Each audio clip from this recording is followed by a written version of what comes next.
y'all doing? Y'all come on in here and hit the like button. I'm so excited. We got Milk Bar in the house, y'all. I just want to thank you all so much for tuning in. Y'all, welcome, welcome, welcome. We're going to be doing a reaction to Candace, the alien White Walker. Who thinks that it's cool to sit here and go after Erica Kirk, because of reasons. Never mind the fact that she can't tell us who the shooter is in her mind that took out, Charlie Kirk. But, no, let's do a whole series on Erica Kirk because somehow this will make her feel better. Candace, I'm going to find out who those kids were that you accused of sending those racial comments and stuff to you that led to you suing your high school. And I'm going to interview them because I get the feeling you lied like hell, but we're going to find out. If anybody knows who those students are, if they're watching, please email me at ladyluckclubllc@yahoo.com because I get the feeling Candace lied like hell. I don't know why. Perhaps it's the recurrent yeast infections that have clotted her brain. Oh, Candace, we're going to drag your ass all over YouTube tonight. All right, y'all. Thank y'all so much for tuning in. Hit the like button. Y'all ready? This thumbnail is hilarious. Thank y'all so much. Y'all, we're going to bring up Milk Bar. Y'all what? Y'all ready? Let's go. Hi, Milk Bar. Hey, how you doing? Thanks for having me. Can you hear you? Can you hear me? Yeah, I can you hear muted if you talk. Can you hear me? I can't hear you. Can't hear me? Can you hear me? Yeah, can you hear me? No? No, can't hear you. Y'all, we're working on it. Y'all say hey to Nathan in the chat. Why are we here? Yeah, hello. Yeah, hello. Got sound? Yeah, can you hear me? Seems to be working. I see it's going backstage. I don't know what's happening. Yeah. It's weird. Y'all, we're going to get it together.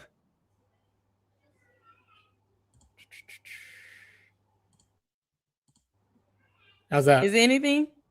Nothing? Yeah, hold on. I can't hear you. You know what? I can put you backstage again and then bring you back if you want. Yeah, hello. Let me put you backstage for a second. All right, y'all. Let me get Nathan is gonna wait. You can hear us? Can you hear me? Maybe it's me. Oh my God, can you hear me? Okay, you guys, there is a very strange thing happening right now where a young woman with absolutely zero professional qualifications has been inserted at the top of a charity organization that pulled in over $250 million last year. And the media is telling you that you have no... Jesus Christ. Candace playing in the background. Okay, you guys, there is a very strange thing happening right now. Hello? Can you hear me? Can you hear me? Okay, cool. Yes. You got me? Yeah, I got you. Okay. Okay, cool. Y'all. Something weird is going on with YouTube. I've had so many emails, even from my mom, saying, we can't see comments, and stuff being removed. I have no idea what's happening, you all. YouTube, y'all need to get it together. You already pay us, dirt and rocks and sticks. They don't even pay us enough for this headache. How you doing, Milk Bar? How you doing? Welcome back. Yeah, thank you. Yeah, I'm good. Oh, I started watching so how I operate is I'll start watching something, and when I catch her lying or getting an idea for a video, I'll jump onto that. So a lot of times I barely even make it through like 20 minutes. Oh man. So this one immediately I got sidetracked. Did you?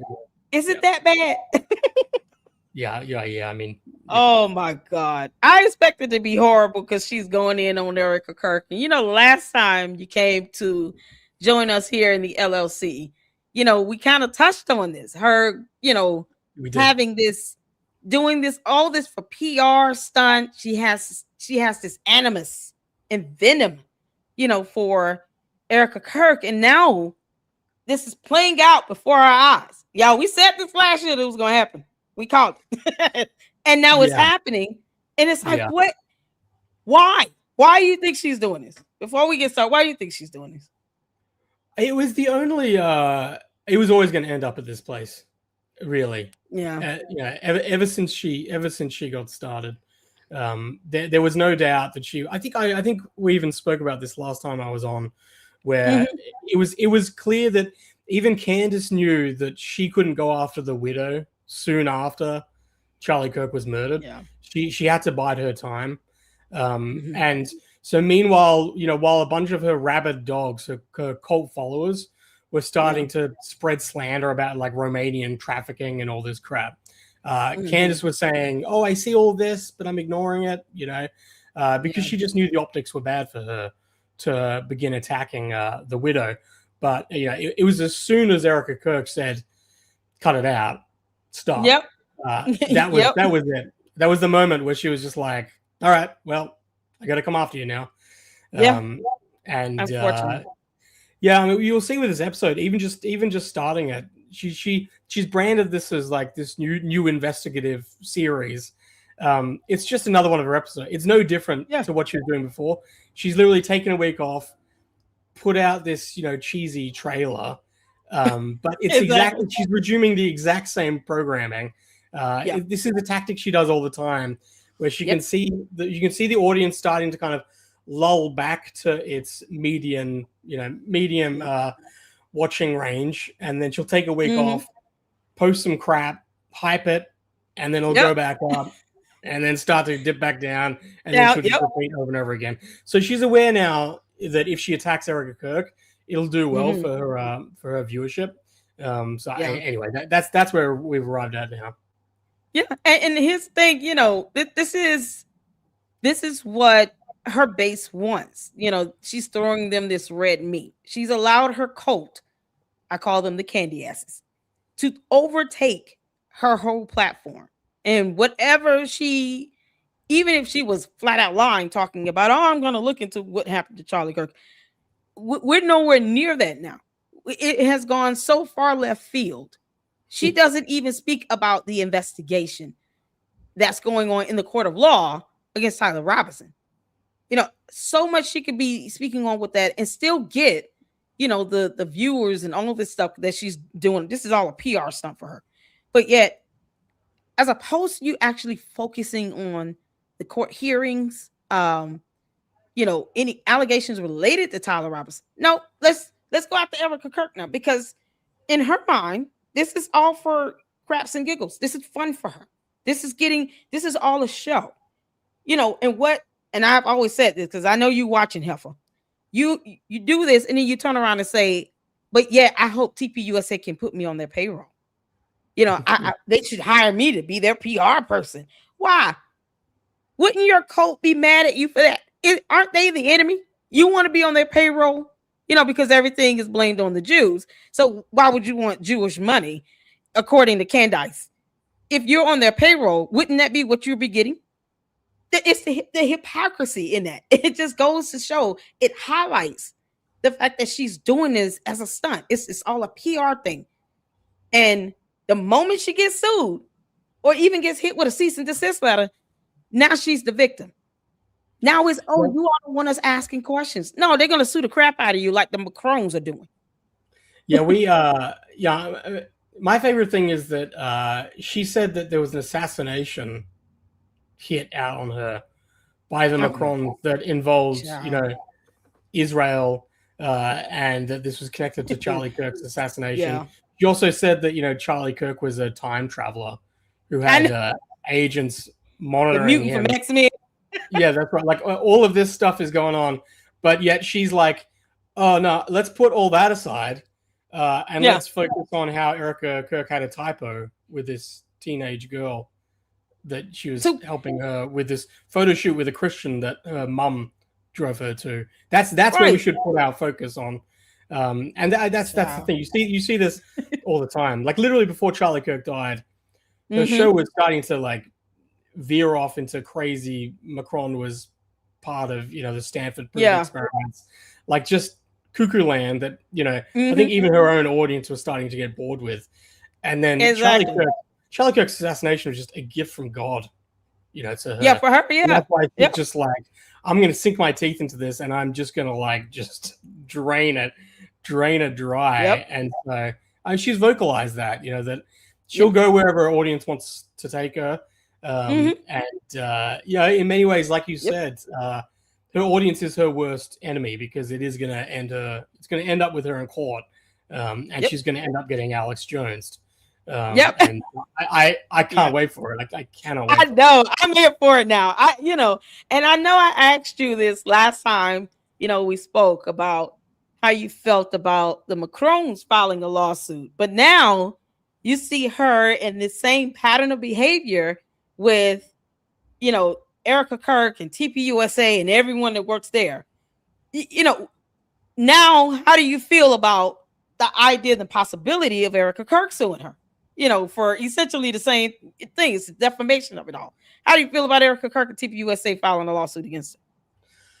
I don't know. I mean, it's always look. The last thing you want to do is give her more material. I think we've spoken about that strategy, and the strategy has generally been to deprive her of oxygen. And I think it's true in that everything about this series is entirely geared about trying to get a reaction from Erica Kirk. And so I think the best thing that Erica Kirk can do is to avoid lowering herself to Candace Owens level. I think that's smart. And at the same time, it's like Candace Owens was still under contract. She had a non-disparagement she was signed to while she was with TPUSA, while she's saying that TPUSA, killed their boss, that they were directly implicated, and she's posting that TPUSA is like a demonic company that people should be retracting their donations from. So I mean, there is grounds that I think TPUSA can go after her. But in many ways, the last thing you want to do is make this overly public. I mean, if you got a slam dunk case against her, then absolutely go for it. But I think Erica Kirk, she should try and remove herself from this equation as much as she possibly can. Well, I gotta say before we get started that I was definitely impressed with her ability to ignore the crap out of Candace, because for a while she never even acknowledged her presence here on Earth. I mean, Erica Kirk was not responding. She was absolutely ignoring her, and it just got to a point 2-3 months after Charlie Kirk's assassination where it's like, I even said, Erica Kirk, I hope if you respond, you have an attorney, because this is not going to end. Candace's motive in this is all about the views, likes, subs, and money. And she will do anything and say anything to get it. So if that includes selling her soul to Satan himself, that's what she's willing to do. But if you're going to respond, have an attorney. That way you can put your foot down from day one.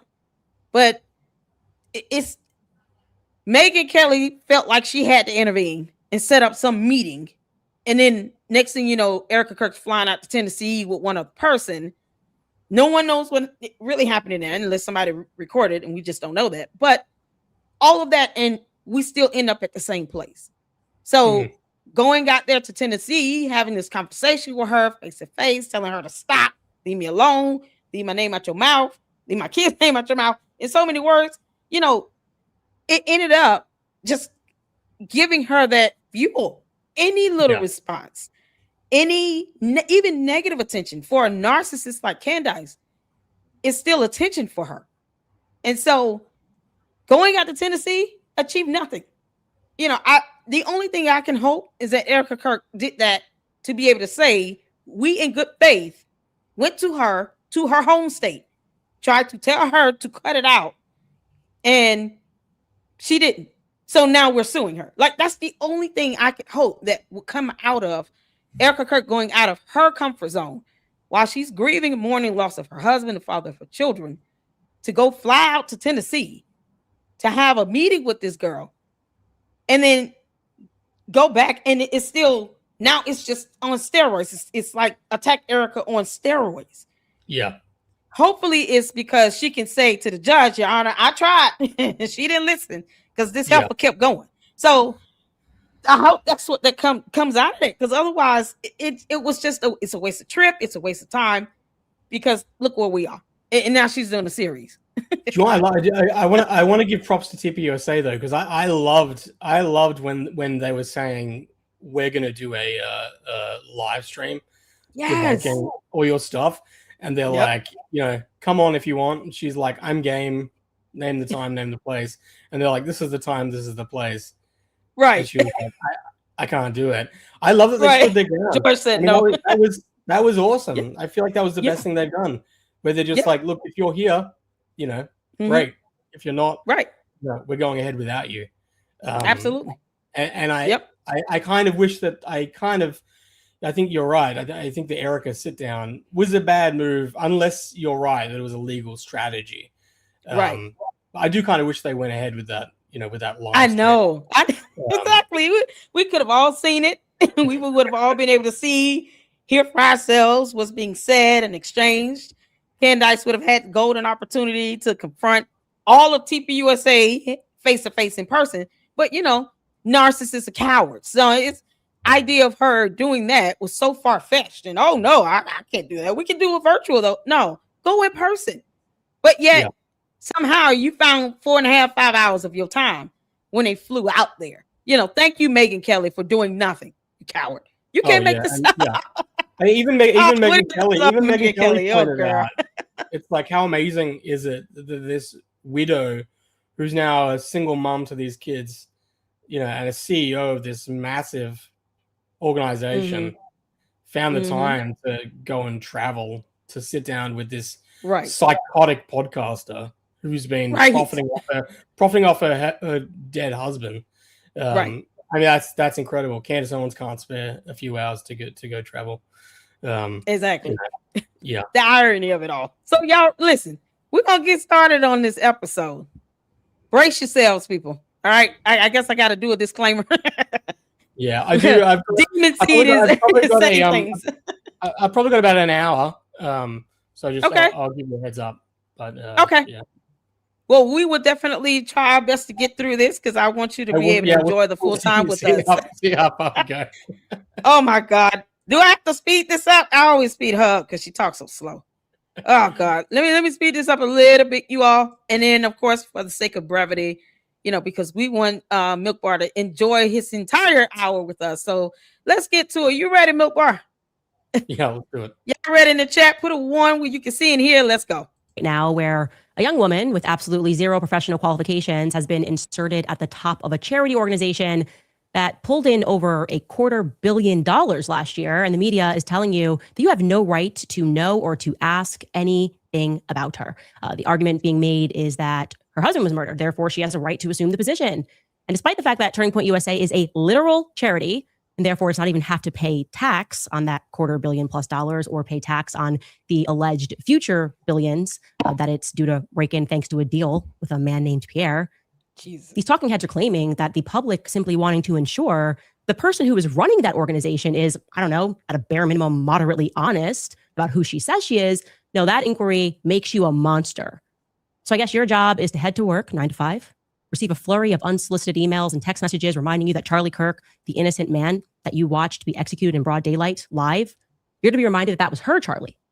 My Charlie needs your help. Here's how you can give us your 401k and house. The emails have been landing into your inbox at an alarming rate, saying things like that. There's virtually nothing that the feds are telling us about his murder that makes any objective sense. But if you're feeling weird about any of that, you're reminded constantly that she is a grieving widow. She's a grieving widow. That sentence, in my opinion, is this year's Trust the Science. She's a grieving widow.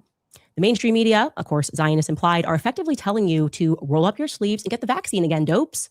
Tyler Robinson did it. Erica Kirk is grieving. Please allow her to do so in the privacy of the $1 billion charity that she took over. Remember when they did the 6 feet social distancing thing? They cast that spell. Let your granddad die alone in the hospital. If you desire to see your grandma this Thanksgiving, it's because you're a demon from the gates of hell. Yeah. Resist your human instincts. Obey the government. It's the same kind of messaging, the same kind of emotional manipulation, but it's a new year. Still have questions or concerns about who Erica Kirk is and why she seems to have lied many times on record? Well, you're Satan, and I'm sorry that you are. And also, I would like to remind you that you are destroying Charlie's legacy. Now, it is very important that I remind you, we haven't even said anything yet. A 2-minute trailer resulted in one of the most aggressive preemptive PR strikes that I have ever seen. They posted photos of my manager's infant daughter, my makeup artist, my family members. Lots of voicemail for my producer. Okay, well, this was initially supposed to be just 3 episodes. Now I'm thinking about a season 2 and a season 3. Because if you haven't quite figured me out yet or thought through how we got here, I don't like it when innocent people are targeted and attacked and on rare occasions shot in the neck in broad daylight. Neither does anyone else. Oh, ye soulless alien from outer space. We don't like that either.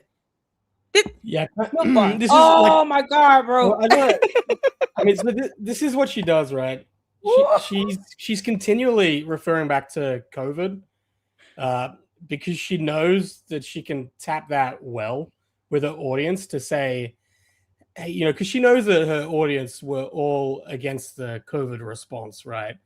Right. And probably the majority of them are unvaccinated.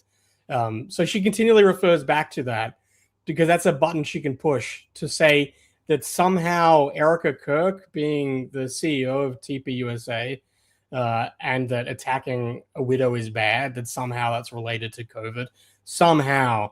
But that's the way that she can get that psychological and emotional response to say, like, oh, see, they're trying to stop you questioning that, just like with COVID, where you couldn't question the COVID response, right? You remember that? See, that's what's happening here. There's no relation, well, I mean, whatsoever. None. It's the crazy, Absolutely none. Two things to try and connect. But this is her like programming type thing that she does with her audience.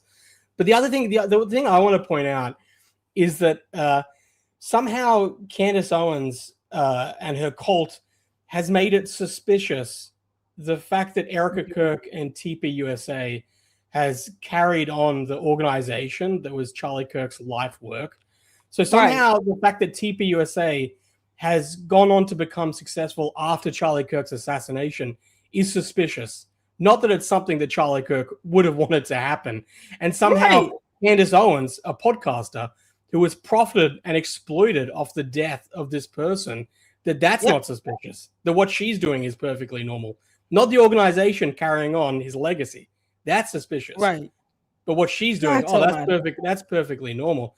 The other thing as well that I want to point out as well is that Candace Owens continually goes back and forth where she somehow says that Erica Kirk is unqualified to be CEO. Like she can say that. You can't make this up.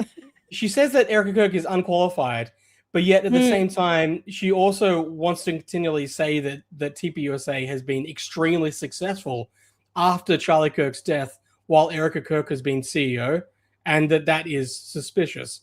So she wants to have her cake and eat it too. It's all of it at once. There's zero consistency. Exactly. And let's not forget, people, she has said at least twice, she wants to be on their payroll. Okay. She wants them to give her a monthly retainer for PR. This is the same person that wants to work for them again.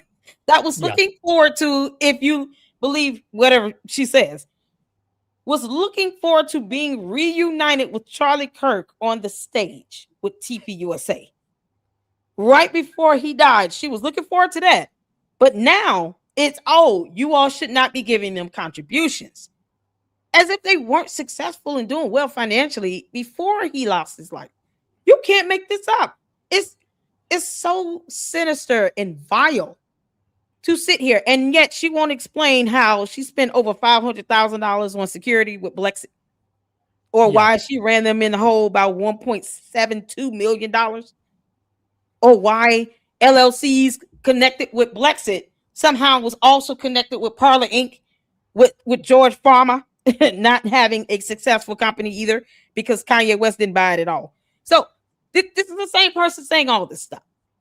The hypocrisy is mind-numbing, man. This is Candace Owens continually says we're just asking questions. Why are people attacking us? I haven't even started this yet. Why are people coming after me? And it's the fact that already leading up to this, back in December 19th, she had Mitch Snow on. This guy who says that he's 100% sure that he saw Erica Kirk on an army base the day before Charlie Kirk was assassinated. And the Candace Owens has said that the military is involved in the assassination. She's already said that she wasn't grieving enough as a widow following the days after. That she was grieving too much as a CEO. That she's already said that Erica Kirk was a child groomer. That she's already said that Erica Kirk should be pulled into the police station because Erica Kirk's friend had a feeling that something was going on that then, led to Charlie Kirk's, this made up thing that she pointed out. So it's like, she's not asking questions. She's already made a string of outrageous allegations against Eric Kirk based on no evidence whatsoever. So then when this trailer comes out, it's like, well, you've already drawn your conclusion. This is just a trailer. Exactly. Already saying that you're tripling down on it. That's why people are upset. And they're not upset because you're investigating. They're upset because you don't investigate. You just make allegations without evidence. She doesn't even pronounce words correctly, people. You can't make this up. Candace, how do you pronounce the word BERET? Like, give it a stab in the dark, girl. You can't make this stuff up. This is the same person that says she doesn't know the difference between the number 9 and the letter N. Like, this is what we are. Her asking a question would probably shatter the earth. I think Yellowstone would erupt if she actually could pose a question. The incompetency of it all. And yet, who do you think pulled the trigger on the gun, Candace, again? Yeah, go ahead and tell us that, you dumb alien. This is nonsense. Oh man, this is the last thing you would think that Erica Kirk would want to even have to hear about. It gets to a point where I don't know how she tunes this out in her everyday life, but somehow she has to, because let's not forget, there are 2 children here that hopefully will never ever see or know who Candace Owens Amber Farmer is. Like, hopefully they will grow up and never ever see her video or read any of her posts, and that they will never have to know that this woman existed. That's what, at the end of the day, that's what I'm thinking about. Those 2 kids that are caught up in this nonsense, that do not deserve to have somebody attacking their mother and deceased father relentlessly like this, because reasons. And she wants to be on TPUSA's payroll. So, y'all. I want to point out, it's like, I have no affiliations with TPUSA. I didn't know Charlie Kirk. I wasn't a friend of him. I'm Australian, for goodness sake. I'm not even American. So I have no loyalty to TPUSA or to Charlie Kirk. Yeah, but I have to say, me either. It's an absolute credit to Charlie Kirk as a man and as a CEO of a massive organization that you have someone like Candace Owens, this psychotic person who's gone over Charlie Kirk's life with a fine-tooth comb, who's literally like opened the bonnet on his organization and has scrutinized his marriage. And she's had, a bunch of people leaking information and turncoats from his organization, cowardly people who have fed her information. And now we're coming up to what? I mean, he was assassinated in September. It's now February. So going into March. Like 6 months later. Exactly. And she's come up with nothing.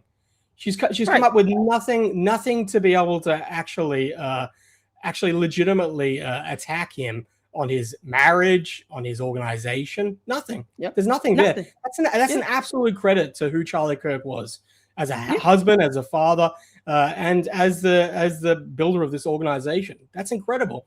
I don't think many people could stand up to that scrutiny with someone like Candace Owens, like looking through their entire life and their entire business dealings. Right. And she has to lie to make them look bad. This is what she has to do. She has to flat out lie and get hit with cease and desist letters just to make them look bad. It's at the end of the day, hopefully Erica Kirk does sue her and Molly whop her with the floor. But the court, the judge, the jury, they're going to see an entirely different story, a whole different scenario. And there will be sufficient evidence to show Candace has been nothing but defamatory. And defamation is not protected free speech, Candace, because you and your cult members don't know that. So when they get to court, she'll learn the hard way. Just like with the Macron's case, she'll learn the hard way. So let's get back to this, because I don't want you to miss out on this opportunity to sit here and laugh at Candace with us. No one blinked when entire investigative series and books were written about Hillary Clinton, Michelle Obama, Meghan Markle, because they're public figures. I've effectively endured 10 years in politics with nonstop exposés and investigations into my background, but we're told Erica is somehow untouchable. Let me tell you something. The truth does not require a multi-million-dollar PR campaign. It also does not fear inspection. So welcome to Bride of Charlie. Oh, God. We have nothing to hide.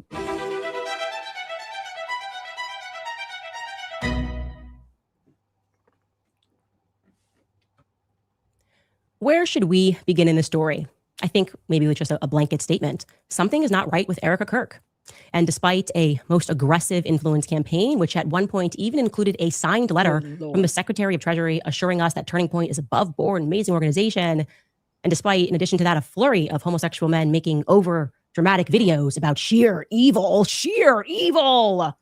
no, not mass murdering children, sheer evil, investigating someone at the helm of a billion-dollar company. Despite all that, the public remains unconvinced that she is simply a grieving widow, because she isn't simply a grieving widow. She's also the CEO and chairman. Who are these homosexual men? Sorry, I don't know during our preparation. Can we talk about George Farmer?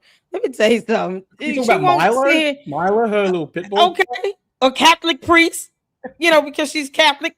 Let's not gloss over all the evidence of Catholic priests being homosexual and abusing kids.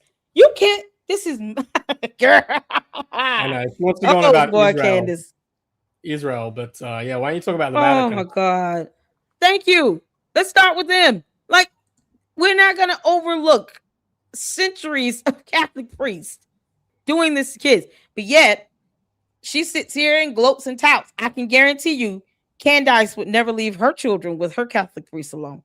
That will never happen, because there's no way you could deny the Catholic priests have done far worse than most of the people she's trying to name and accuse of doing anything wrong with TPUSA. And mind you all, no one has been arrested because Candace has done a video or asked a question.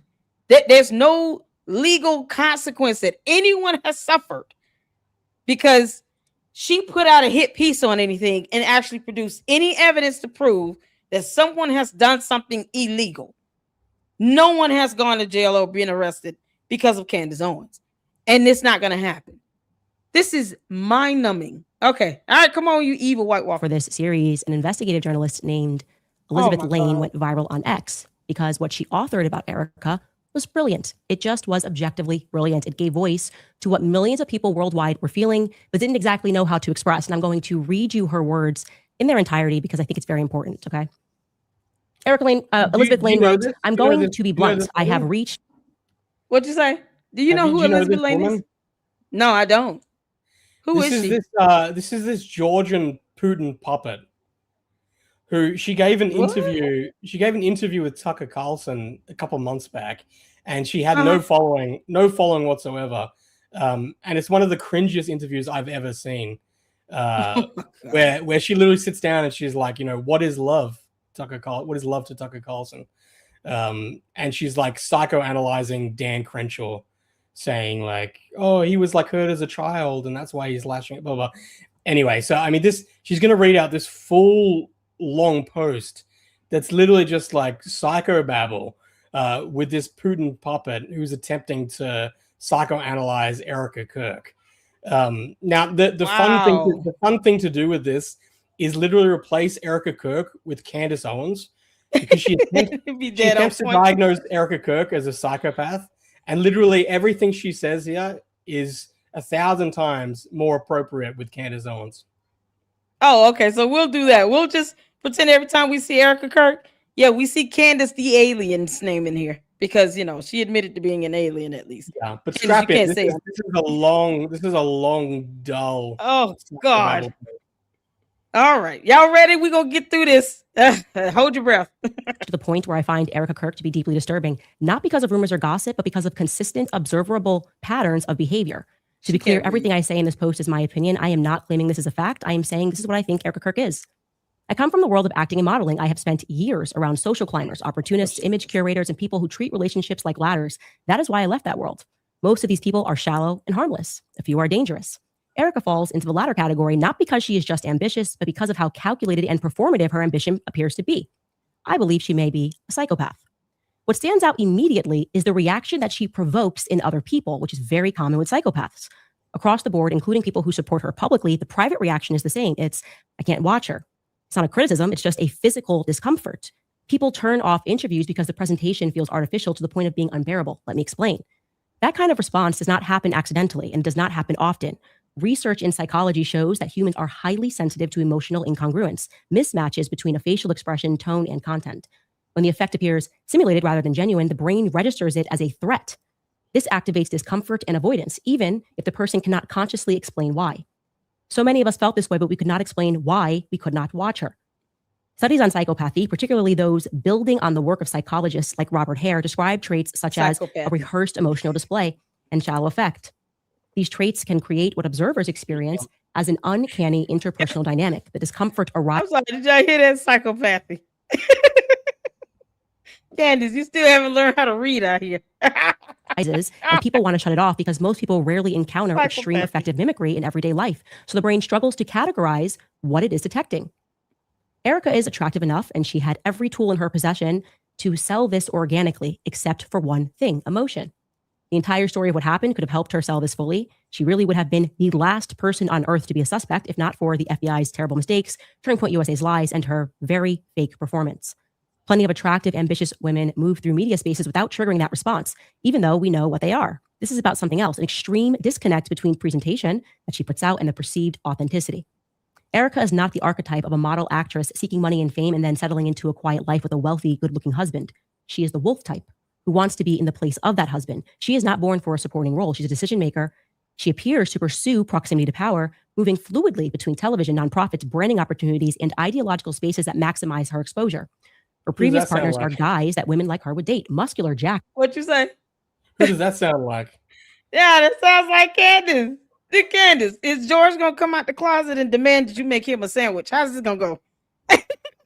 Can I also point out that it's been years now that Candace Owens has been saying that psychology is like a Jewish, discredited way of like child grooming. Yet here she reads this post that's pure psychobabble. From someone that's not licensed, accredited to even speak on these things, and she says psychopathy. No, she's a model. This woman is a model. Candace, where's she in a music video? Candace was in a rap music video, you all. She wanted to be in Hollywood. You can't. This is exactly what Candace is to a T. While she says words like psychopathy, not psychopathy. Candace, you're an idiot. Good looking, even though they are not people with huge potential. They're all somewhat established. They are good stepping stones until the right person shows up.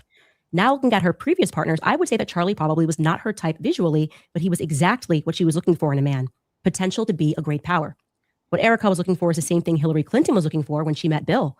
She recognized that Bill Clinton was her ticket to power, the power that she could control, and she was right.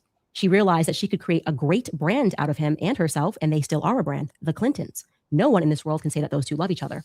They are a brand that works. That's why she's sticking around despite Epstein and Lewinsky. Also, if you think Bill is the decision maker there, you must have never been in close proximity to the Clintons. She moves the game. She is the decision maker. Erica saw a brand with Charlie. She also saw that Charlie could one day become president of the United States if he wanted to. Charlie had the ear of the most powerful segment of any society, students. He was going to be a very important player in politics, and she was not missing that ride. What is striking is how completely her public identity reshapes itself after that relationship begins. The aesthetic, the tone, the values, the presentation all change. Overnight, the persona shifts into the role that best suits Charlie's world: devoted Christian, modest, a supportive housewife. That kind of rapid adaptation is quite impressive for a usual person, but not for a psychopath because they do it all the time. In my head, the story goes like this. For a moment, it works. She becomes the wife of a rising political figure with access to donors, institutions, and national platforms. At that point, the ceiling isn't social media influence. It's empire building, foundations, global reach, a legacy, a brand, the Kirks. It's obvious that Charlie listens to her, whether it's about donors or the trajectory of Turning Point USA. The most influential figure in any mentally healthy man's life is going to be his wife. She's going to be the biggest influence, and that is just how it is. That is why you need to pick your partner wisely. Really healthy. And everything was going well until Charlie began making decisions based on conscience rather than expansion and money. He turns down money. He refuses to play dirty politics. I am assuming someone like Erica, who married into this because she had a vision for this brand, would not be very happy about that. The life she appears to have signed up for, the power couple, expanding influence, historical relevance, was collapsing into something else entirely. Domesticity, housewife, kids, and now Charlie refusing to accept the money that can make him a global power. A supporting role instead of center stage is not her thing. Her husband died a few days ago, and she walks onto the stage as if she was born there. It comes naturally to her. She knows it and she wants it. Just days after her husband's death, she was already laying out ambitious plans for the company over Zoom. It's obvious she was always deeply involved in the business and knew exactly where to pick up when her turn came. What people struggle to watch, what makes the screen unbearable, is not grief. It's the absence of emotional continuity. Performances can be learned. Trust me, as a former actress, I can speak to that. But emotion cannot be improvised or mimicked if you've never experienced it. That's why I think we are dealing with a psychopath who has never really experienced these emotions and does not know how to play them. And audiences feel it instantly. It's fake. Again, this is just my opinion. This is so dumb. Good place to start. It is a good place to Candace, this is so really stupid. Cringy. It's like they're handling this like Erica Kirk has been married 5 times and all of her husbands have been publicly assassinated, and she should know exactly how to feel, whatever that defines to be day by day. They refuse to remember that she has the free will to grieve however she needs to, because that's not normal. You don't see public assassinations happening every day.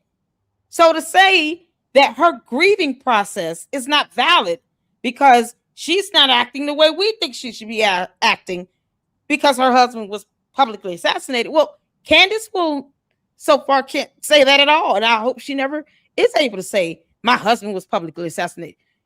She does not even have to tell her kids, your daddy's never coming home. Yeah.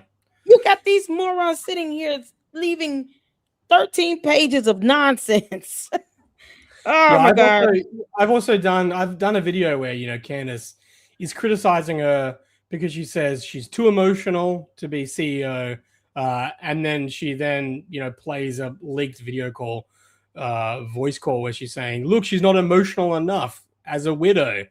And it's just like she can't win. There's no way that she can win. If she's too emotional, then she's unfit to be CEO. If she's not emotional enough, then it proves that she never loved Charlie Kirk.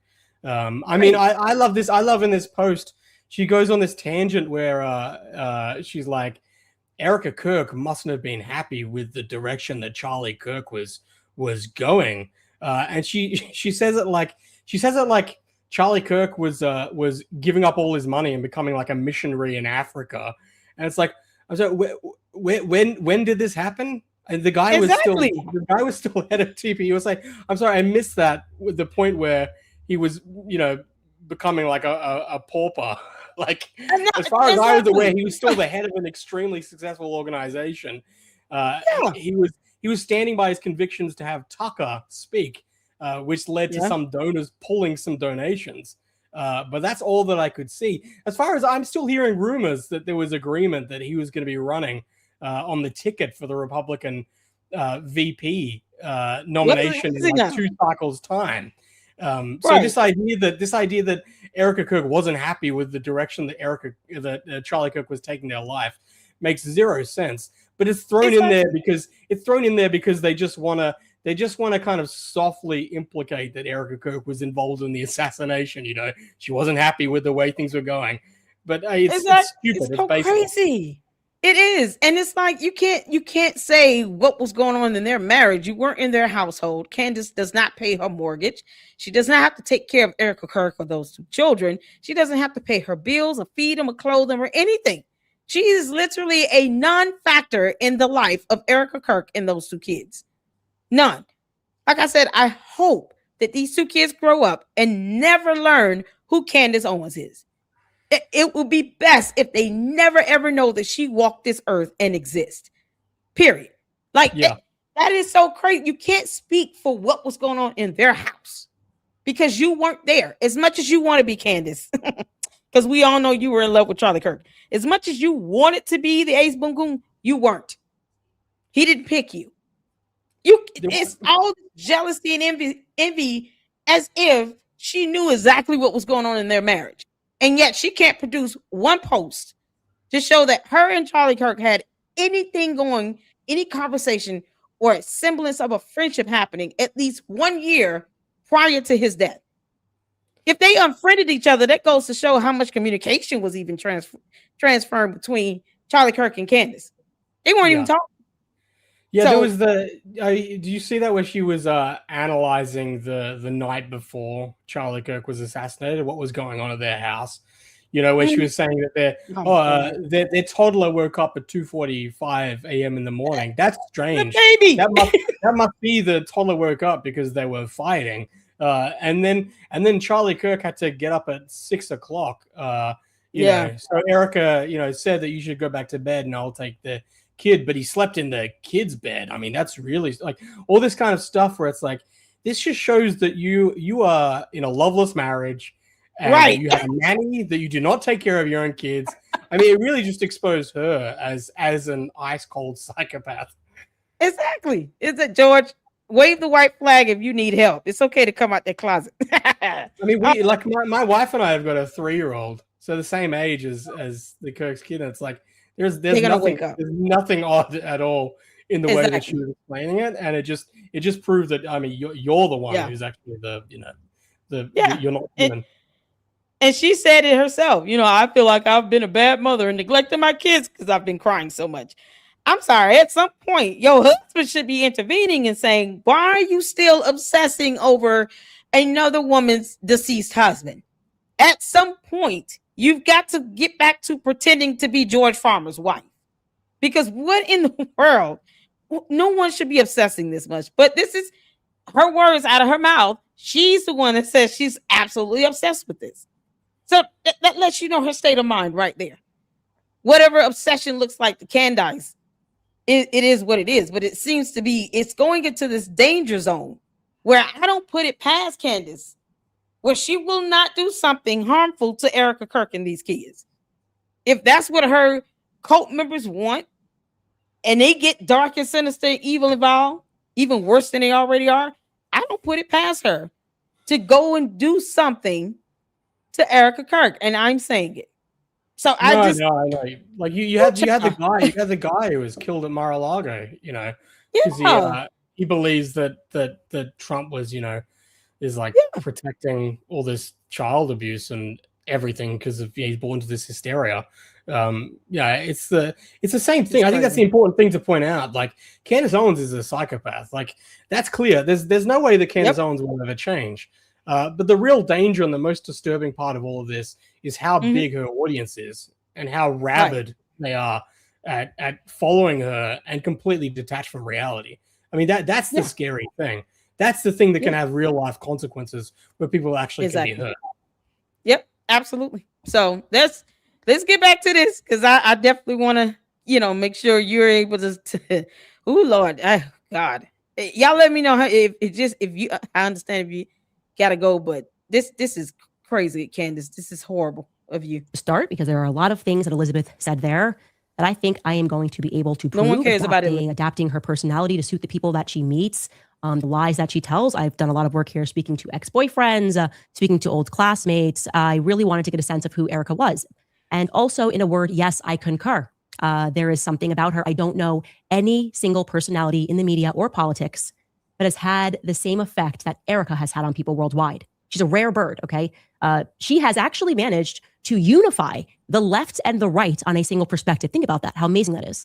Say what you will about Hillary Clinton, but she had a true following on the left, right? It was a bloody match back in 2016. What? Now, beyond Erica, what Elizabeth is diving into here is psychology, right? She's guessing and she's speaking about psychology, a social science that was created, to be very clear, by German mystical Jews, right? They believed in mystical Judaism. They were practicing the occult. Now, if you are a regular viewer of this show, you know that I have sort of obsessed myself with this history over the past 2 years, the books that we read in book club, all about the very dark history of modern psychology and its direct relationship to child abuse, trauma-based mind control. That's what the book, The Assault on Truth, lays out. This person wasn't just an author that was guessing when he wrote this book. He was in control of the Sigmund Freud archives and lost his entire career just trying to ring the alarm on what these scientists knew. He explains that they abuse children with the goal of transforming them into future psychopaths that can be controlled. That is the science that was brought here to America via Operation Paperclip. What began as Project Monarch in Germany ultimately became MK Ultra in America. The Manson murders, the 60s, all of that was our government, CIA gone wild after the assassination of JFK. For drugging and experimenting upon citizens, the explicit goal of control. This is as far as I got because it was the video I started to make. Oh my God. Just think about the moves. Think about the moves that she just did there, right? And this It's is what the she's mental really, gymnastics really of it good all. at. Yeah. She starts with like Erica Kirk. I'm gonna read this post from this Georgian model who is psychoanalyzing Erica Kirk. I'm gonna read this post and I'm gonna say, look how accurate this is. This psychological analysis of Erica Kirk. And then she then goes from, so this psychoanalysis is brilliant, to then psychology. Now psychology is evil. Yet she just agreed with the psychoanalysis. That's his. So then she then goes to, but psychology is evil and is involved with child grooming and Jews. Right. From there, we're going to go from psychology, you know, a science that started like late 1800s, to then Operation Paperclip, which was about Nazi scientists that came to America in the mid 1940s, post World War II, and that somehow that's connected to psychology and coming to America, this new science, to then Project Monarch, this rubbish conspiracy theory, to like MK Ultra, to it's like there's so many steps here where it's like, how do you get there from praising this post that's psychoanalyzing Erica Kirk? Exactly. It's someone who's not a psychologist, you know, because she's not licensed or certified to be a psychologist. It comes down to, what is the point? What is the point? It's crazy how she couldn't come up with this on her own. That's what I'm wondering. Candace, I thought this was all about you doing something. You're taking information and nonsense from someone else, and then you're building an entire show around this other person's post because you weren't smart enough to even come up with all this crap yourself. And yet, when you talk about psychology, you compare it to, you know, some MK Ultra Nazi Germany experiment. Either you agree that psychology is real or not. I mean, what's well, is psychology good or bad?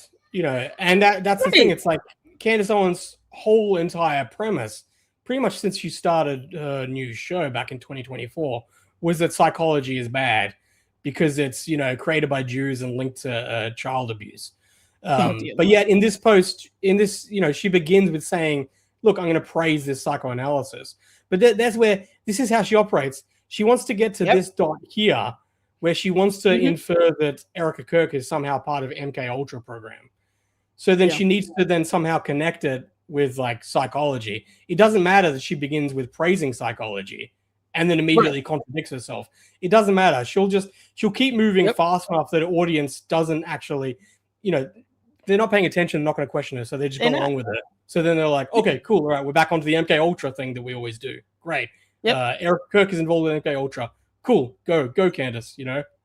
Yep. And they hear the trigger words, the buzzwords. You know, that's why I keep calling their cult leader an alien, because that's what they go on.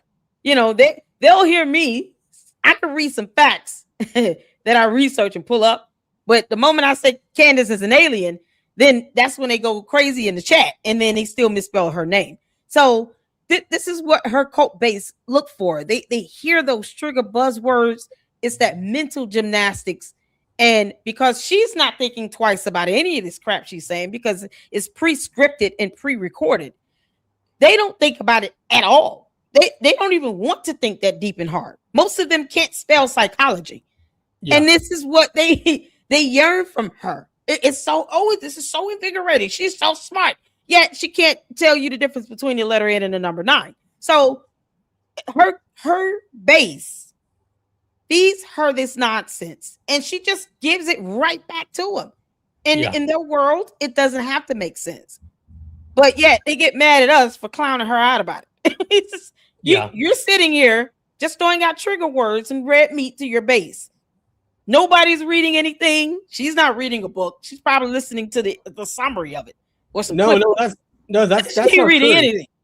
No, she's got her 3 books, and that's partly why she reads 3 books.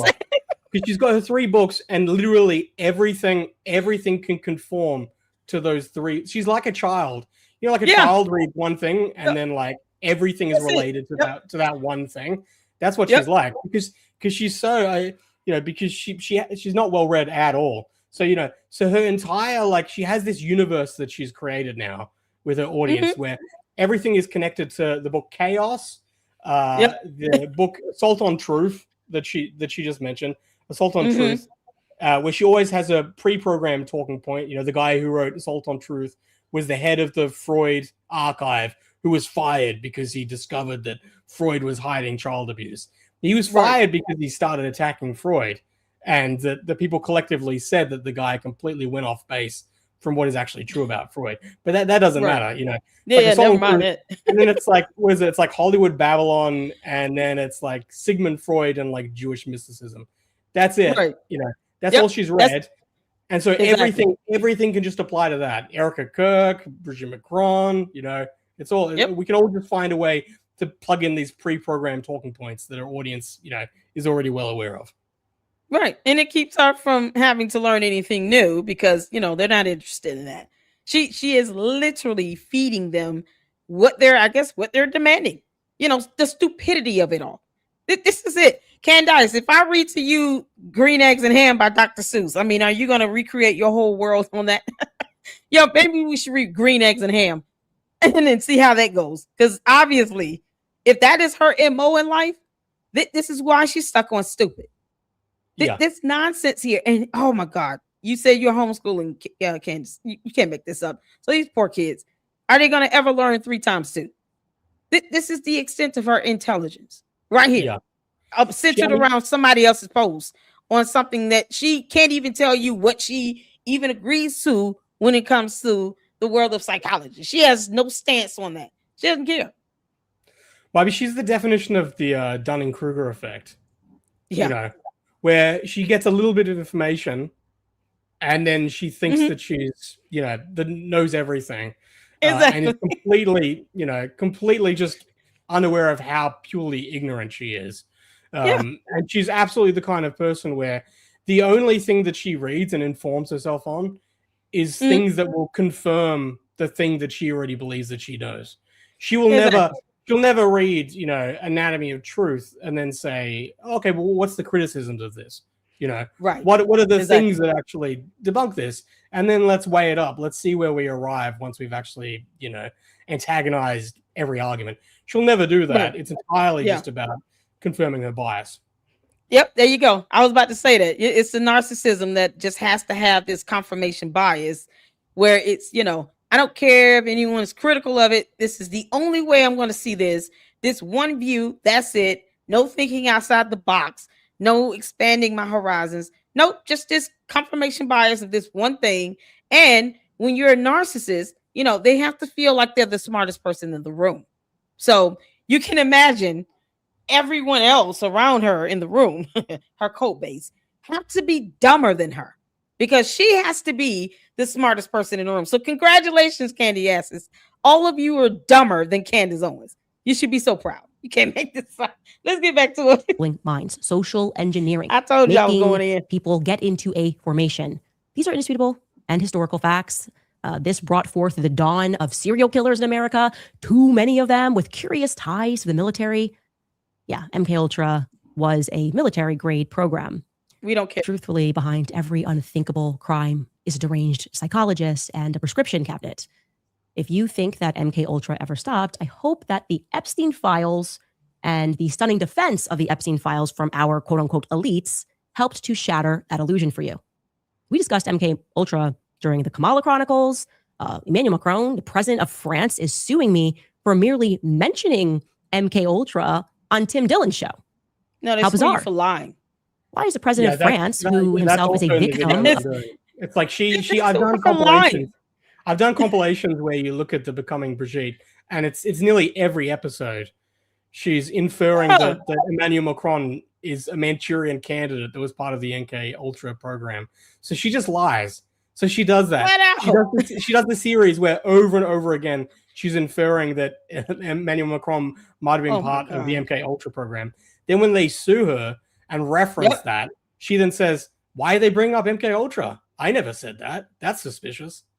Yeah, it's like, never mind all these videos of you saying these things, Candace, that can be used against you in a court of law. Yeah, keep acting oblivious, Candace. I know that's a hard word for you, but you might want to define the term. or the judge is going to have a field day with her. So will the jury. This is so ridiculous. Oh, man, I just want to observe one court hearing, okay? If I can get a Zoom link, Milk Bar, you and I will listen in on those court hearings. It's going to be awesome.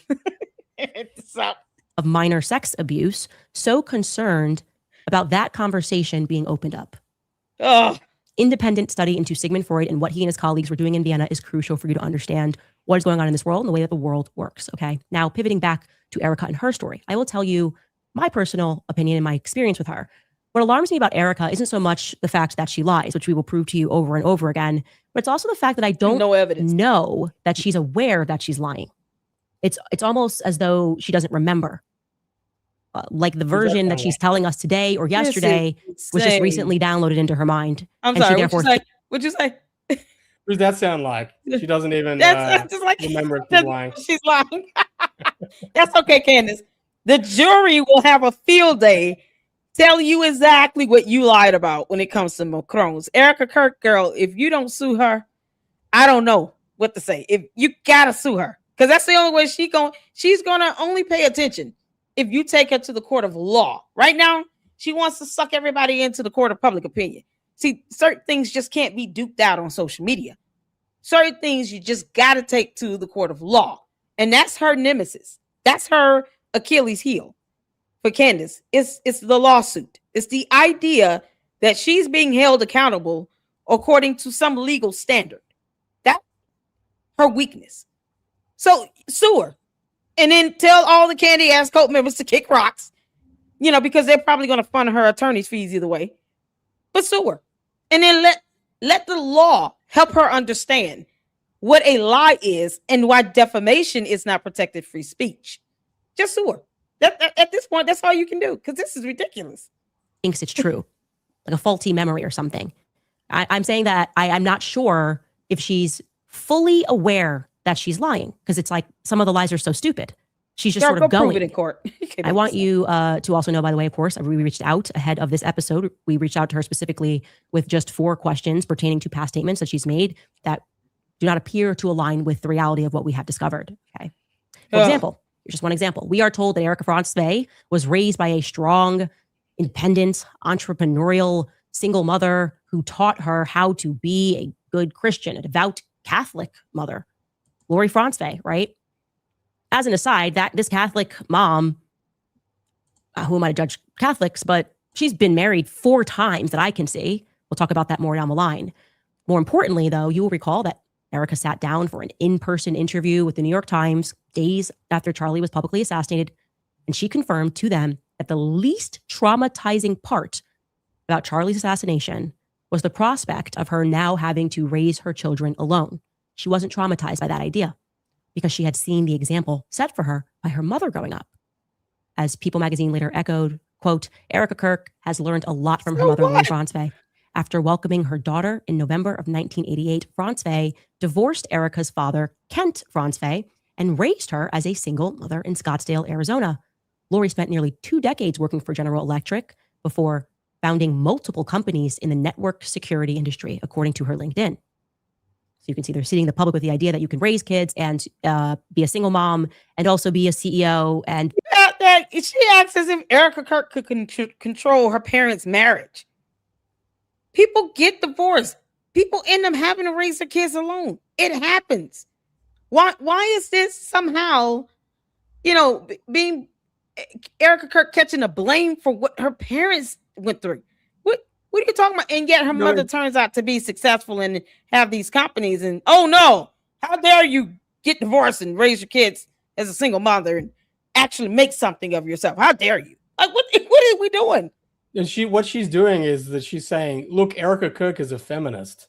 She's saying that she can be a single mom now, after Charlie Kirk died.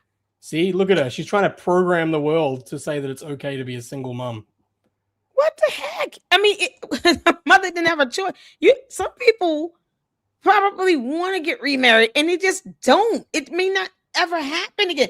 But should life come to a halt because you have to raise your kids as a single parent? The fact that her mother became successful somehow goes over her head. What in the world?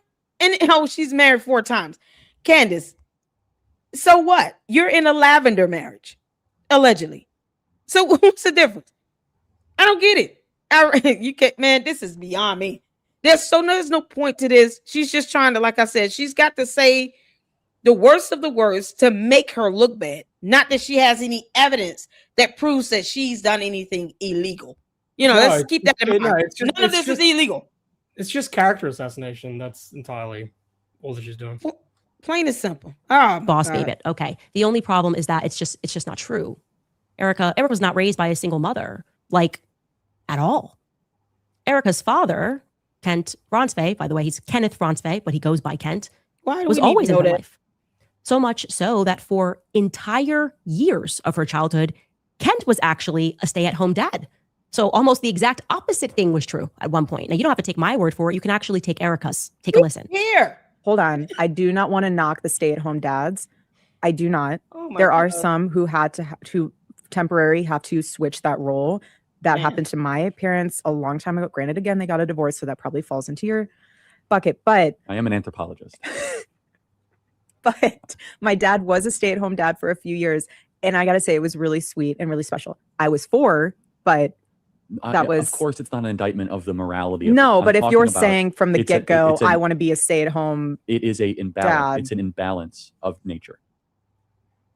So stay-at-home dad for a couple of years. She remembers it. So I would assume started at 4 for a couple of years. People don't typically remember being 1 and 2. It's not her and fault. Now he wasn't in her life.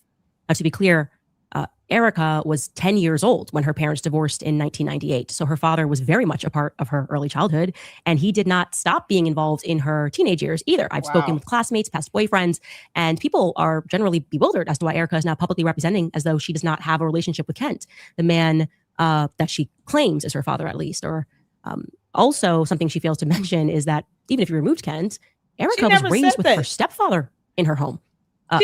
She never said that she did not have her father in her life. When you think of single parent, your parents are unmarried. You're more so thinking of, on average, who you're spending predominantly the most time with. Who would be the custodial parent, who you're physically living with here. But that's not to say that she did not have a father in her life. This is so absurd. Like her parents divorced when she was 10. So I assume that she went to live with her mum. So I mean, what I'm gathering from this is that Eric Kirk is saying, like, my mum had a great impression on my life. She was with my dad. She helped to raise me, and that really left a mark. And then Candace is like, oh, but what? But your dad was a stay-at-home dad when you were 4. So you must be. Why are you lying?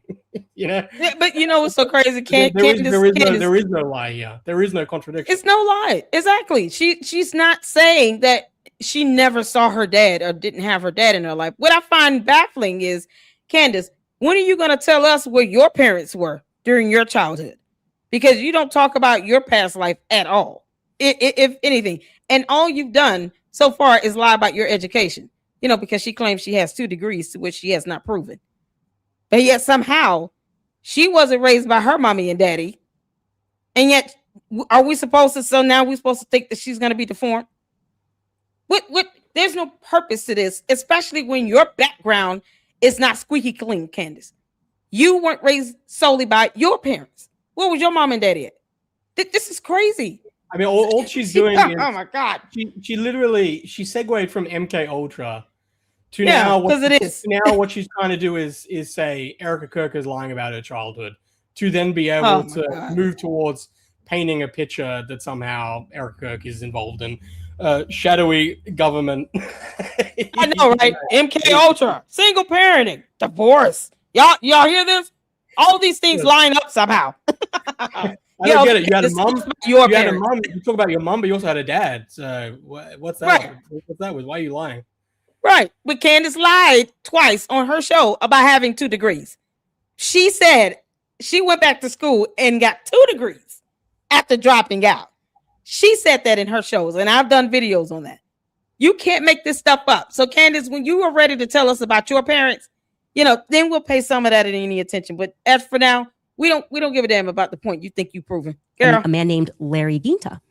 In her high school yearbook, actually, Kent is included, her father, biological father, in a collage. And so are his parents, her grandparents, Carl and Elaine. So we can reasonably assume that her father was in her life. We can also assume from that photo that Erica was exceedingly close to her stepfather too. You can bring that back up and I'll show that. But he's featured there too. You've got Larry in the photo because he has been a fixture in her life since before her parents' divorce was ever finalized. Because both he and his son are also in the collage. I confirmed with classmates Larry and Lori were together since Erica's elementary school days. In other words, Erica grew up in a situation that is now termed as a bonus dad. Both her biological father and her stepfather figure were present and all living in and around the Scottsdale area. So why this little public misrepresentation? Oh, no.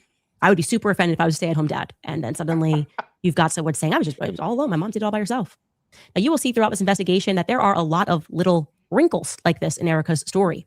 Not a the question is, Candace. what broader purpose do they serve? Because I thought about that, and I remember reading in Xavier Poussard's book, Becoming Brigitte, that it is actually an intentional strategy of deception. God. A strategy used by the media in creating and curating a legend about, in this case, he was talking about Brigitte, how the press would intentionally make minor edits or overlook certain dates, small adjustments made over a long period of time, a date wrong here. Oh, can we bring that up and focus on how Candace lied about having 2 degrees to which she can't prove? You can't make this up. Candace, when are you going to show us either of those degrees that you earned in journalism and English? This is what she said out of her mouth twice. So it's funny how that keeps being skewed about her educational background, to which she can't prove she's actually obtained 2 degrees. I just want to see one. Why aren't the degrees posted up there on the wall? When you think that someone that claims to be, some journalist of some sort who obtained a journalism degree, a degree in journalism, wouldn't that degree be hanging on the back wall? You're a narcissist, Candace. Wouldn't you take the opportunity to gloat on your education? Where are those degrees at? I'm just saying, who's going to reach out to her college to see if she actually got 2 degrees? Give me one. And I want proof. Candace, we'll wait. An age miscalculation there, just ever so slightly. Parents and nowhere. Minor tweaks over a long period of time aren't noticeable, even though they ultimately amount to a big lie. This is exactly what I have found to be immediately frustrating about examining Erica's life. Minor tweaks that almost look like they could be mistakes. Can't make this up. You go, but really? Do people make these kinds of mistakes? Let's start with her birthday. Okay, I'll give you another example here. Erica Franzfey, we are told, was born on November 20th, 1988 in Cincinnati, Ohio. Great. There's a newspaper relic announcing her birth 2 weeks later on December 6th. It tells us that she was born at Good Samaritan Hospital. We don't care. Fantastic. To Kent and Lori Franzfey. Check. Amazing. By the way, it's just something to know about Good Samaritan Hospital. A little fun fact. That actually used to be the U.S. Marines Hospital. One that once upon a time caused a little bit of a scandal for unethically experimenting on the brains of patients. Anyway, the story goes that the U.S. Marine Hospital just up and decided to gift the hospital to the Catholic Sisters of Charity out of the goodness of their Marine hearts or something. Hospital she was born because our military is known for that, just being really, really kind and giving up. Yeah, hospitals. Stick to your script. Point is, we learned from this newspaper clipping that Erica was born on November 20th, and she maintains that birthday today. But oddly, that would be news to her parents. Kent and Lori, for whatever reason, think that Erica was born 2 days later on November 22nd. We know this because of their divorce filings, which took place in 1998. On that divorce initial filing, Lori, who filed, lists Erica as having been born on November 22nd, multiple times. Oh, now, in case you're thinking, well, maybe this was a mistake, you should know that the filing done by her mother, Lori, only has 4 statements of fact. It's effectively a one-pager. Candace, one of the facts is that Kent and Lori were married on November 20th, 1995 in Marblehead, Massachusetts. So they decided to get married on is this divorce documents? What is this? Candace, you should not be showing these custody documents, especially if she was a minor. What the heck is going on? Look at this. You got minor kids been named in these documents. Oh my God. What would have been Erica's 7th birthday? Okay, that's strange. I mean, at least the birthday she says she has. Erica better sue her. This document is saying, no, she's born 2 days later. So I guess it wasn't her 7th birthday. Attached to this document, which was filed on July 20th, 1998, is another document but I can only assume was scanned Unbelievable. in with an intention to further confuse people.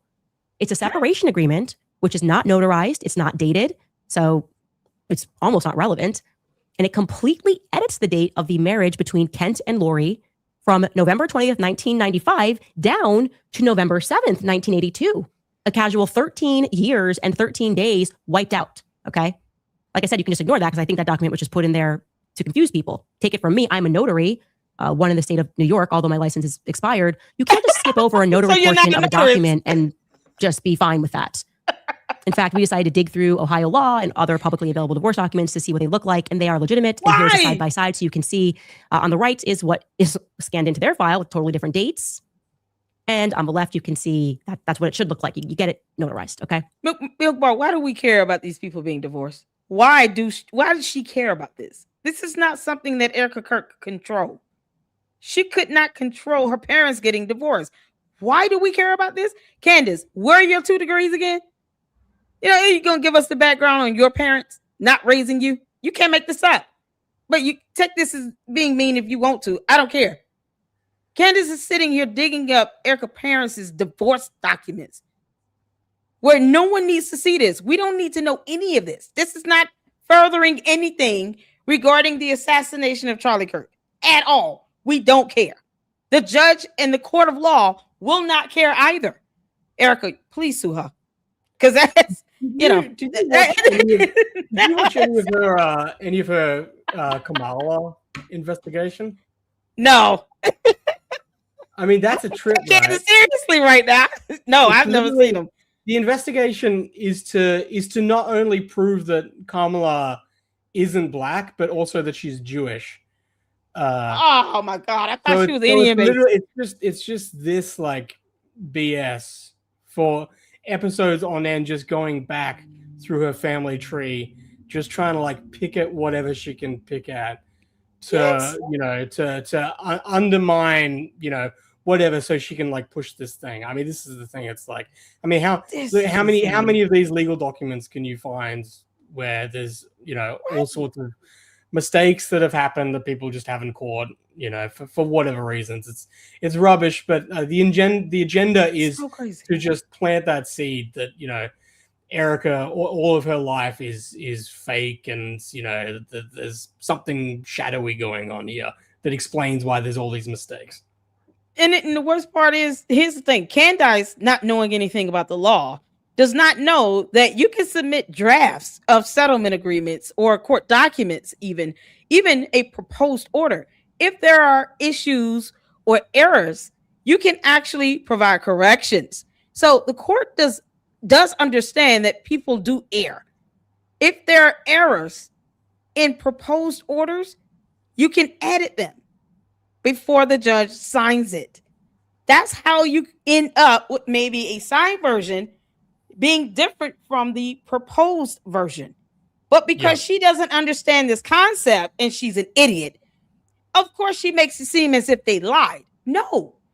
If you type up and draft an order for the court for a judge to sign, and you make an error, mistake, or there's a spelling error, you can edit it. Even if it's signed, you can actually do a correction.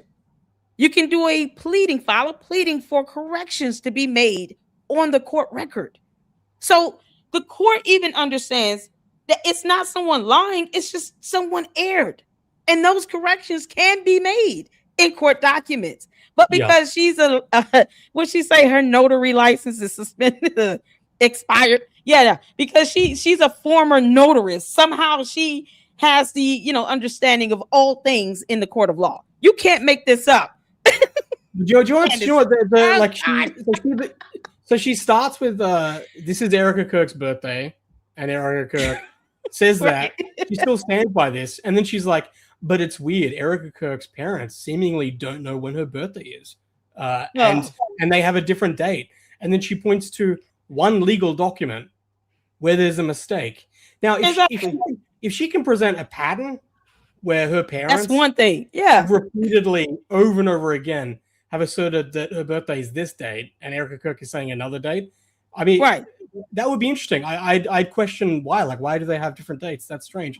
But all she has is one document where it's the same mistake that's been repeated. That's entirely it. But yet her claim is that her parents apparently don't know her birthday. And the worst thing is with these court documents, even if you have an attorney, oftentimes these court documents are being prepared by one or the other party attorneys, and that could come down to the paralegal. So let's say the attorney's paralegal type this stuff up, of course they can make a mistake. They probably put in the wrong year. These documents were not prepared by the parents. They were prepared by the attorneys. So the attorneys can err in the year one of the dependents is born. It happens. All you have to do is correct it in the final version. It's that simple. But yeah, Candace, you'll learn the hard way, girl, because you got this lawsuit with the Macron, hopefully with Erica Kirk. You'll learn how this all works. But you would think she would ask one of her 3 attorneys. If you make a mistake on court documents, how does that go? Or just Google it. This is the extent of her willingness to research anything. That's why I used to call her an investigator. This is her pattern as well. She never takes into account human error. Right. I mean, someone could easily say, what's your son's birthday? And I could say it, and just for whatever reason, I'm tired, whatever, you get it wrong, And then Candace would say, why'd you lie? Why'd you lie about your son's birthday? And she does that over and over again. She's got a dumb, look at TPUSA's lies. This is their list. But she never accounts for human error. It's it's not a lie. Not at all. People just get things wrong. They recollect the wrong thing. But to her, it's if you make a mistake, that's suspicious. Why are you lying? Yeah, and it's this isn't a lie. You have to prove that there was an intent to lie. Once again, Candace, you're still an idiot. These are things this is why she's going to lose lawsuits, many, many lawsuits, because of stuff like this. And this is something that the judge will remind her of. People make mistakes. People are going to make mistakes in error moving forward. This isn't the first time court documents have had errors in it, but yet somehow she thinks that people are intentionally lying. There's a difference. So once again, I'm telling you all, her Achilles heel is lawsuits. You're going to have to sue her so she can learn the hard way what happens when you make an error in court documents, because reasons. Oh God. All right, y'all, let's finish this up. But it's going to get even more absurd when we examine the divorce decree. So for the uninitiated, the first document is just the filing. I, Lori, am pursuing the divorce, and here are the facts. And now what comes after that is the decree or the final judgment. Okay. Now she has no. I do want to note that this was the fastest divorce in the history of divorce. She filed on July 20th, 1998, uncontested, and then we have a decree on November 10th of the same year. So this is 3 months later. Once again, the marriage date is listed. The initial marriage date between Kent and Lori as November 20th, 1995 in Marblehead, Massachusetts. But oddly, you can see that somebody just went in and tried to edit that date by hand afterward, adjusting the wedding date down this time to 1985, not 1982, hoping, I guess, that no one would catch that. I guess the unnotarized 1982 that we saw in the initial filing was too difficult. It would have been too obvious. So this time they're attempting to do it by hand and edit the date of marriage back just 10 years, not 13 years. Oh my God. This is not subtle. It is not normal. And it bothers me greatly. Take it from someone who is chronically being sued. That is not how modifications work on court documents. You can't just use a pen and write something on a divorce decree. You can't. Yes, you can. She said take it from somebody that's been chronically sued. You know what? On that, we agree. She still knows nothing about how court works. But yes, she is definitely chronically being sued. This is priceless. Candace, thank you for telling on yourself. That speaks volumes. The fact that is your bragging rights. Okay. Candace is bragging about being chronically sued. I just let that sink in for a minute to the Candy Ass Cult members, because I'm not trying to convince you people of anything, but whatever. Let that sink in though. Your cult leader is chronically being sued. That is the zenith of her life. That's the climax. That is as high as she's going to get. Being sued. And somehow she thinks that it's horrible, as if it's illegal to make an error on court documents. Because these people would be in jail, wouldn't they, Milk Bar? If it was illegal, wouldn't they be in jail? Oh, that's right. When the judge have charged them or held them in contempt of court, concept you don't understand yet. You make a mistake on a court document, you get like 20 years to life, right? It's a cardinal sin. You didn't know? How dare you write the number 8 on this in writing? You can't make this up. This is crisis. Come on, Candace, you dumb alien. You just can't do that. People have to initial. You got to date. You got to see who saw it. This is crazy to me. My suspicion, and again, this is just a general suspicion, is that this was done after the fact. Maybe someone had a friend down at the county clerk who was responsible for scanning those docs into the system. And they just kind of did that because that's not real life. That's just not real life. Chronically being once sued. again, that has another casually added separation agreement, which is still not notarized, with an entirely different date of marriage. And the crazy part is that the separation agreement, separation agreement, Kent Franzwey is waiving his rights to an attorney with no notary present. He just agrees that Lori's lawyer can represent him on everything. So what are we to discern from this? We are at 4 different plausible marriage dates between Kent and Lori Franzwey across Candace, 2 That's not how that works. If he waives his right to representation, this is a civil proceeding. He doesn't have to have representation. You do know it is a constitutional right in the United States of America to represent yourself. It's called pro se. You can't make this up. Candace, you're really stupid. Did this girl just say this? The other party's attorney did not represent him. He represented himself. This is a civil matter. Only in criminal matters do you have the right to get an attorney at the expense of the court. In a civil procedure, that's like a luxury. He had the right to say, no, I don't want an attorney. This is mind-blowing. For someone who gets chronically sued, wow, you didn't know that? Documents. I should also add that I could not find a single trace of their alleged marriage in Marblehead, Massachusetts. Doesn't mean that it doesn't exist, but I couldn't find it across any date. And Marblehead, I would like to know, is certainly an interesting town to pick because it's the recognized birthplace of the Marine Corps. We're going to keep hearing the Marines coming out of the entire story. We're just laying the Marines going to whip up butt. Now, I should note, to be responsible here, that there are divorce-related documents that are available in Ohio online that we simply are not allowed to have access to. Like, people have privacy. That makes sense. So it's entirely plausible that they went in and fixed these glaring errors that for some reason we're supposed to believe a judge signed off on this many wacky different dates. But the point here is just to demonstrate to you how even the most mundane facts about Erica's life are frustrating to verify. And that's just an appetizer, my friends. Because then we received a very interesting email from Sweden. God. Yeah, my Sweden fans. What's up? What's up, Sweden? And it led me to even more questions about Erica's paternity. We are going to be right back after a break. I want you guys some good news. Thanks to the reporting feature. Nope. The credit profile. Can I just say, IKOFF.com. Yeah, go ahead. The fact that this is like what she's running with to open Bride of Charlie really tells you she's got nothing. I'm sure she's got the odd little thing up her sleeve, that she knows that when people are getting bored. But I mean, this is so boring. This is painful, right?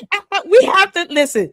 I want all of you all to know, Milk Bar and I plan on having a fun time laughing at Candace's expense because otherwise it's absolute garbage. I told you all, Candace feels like she has to be the smartest person in the room.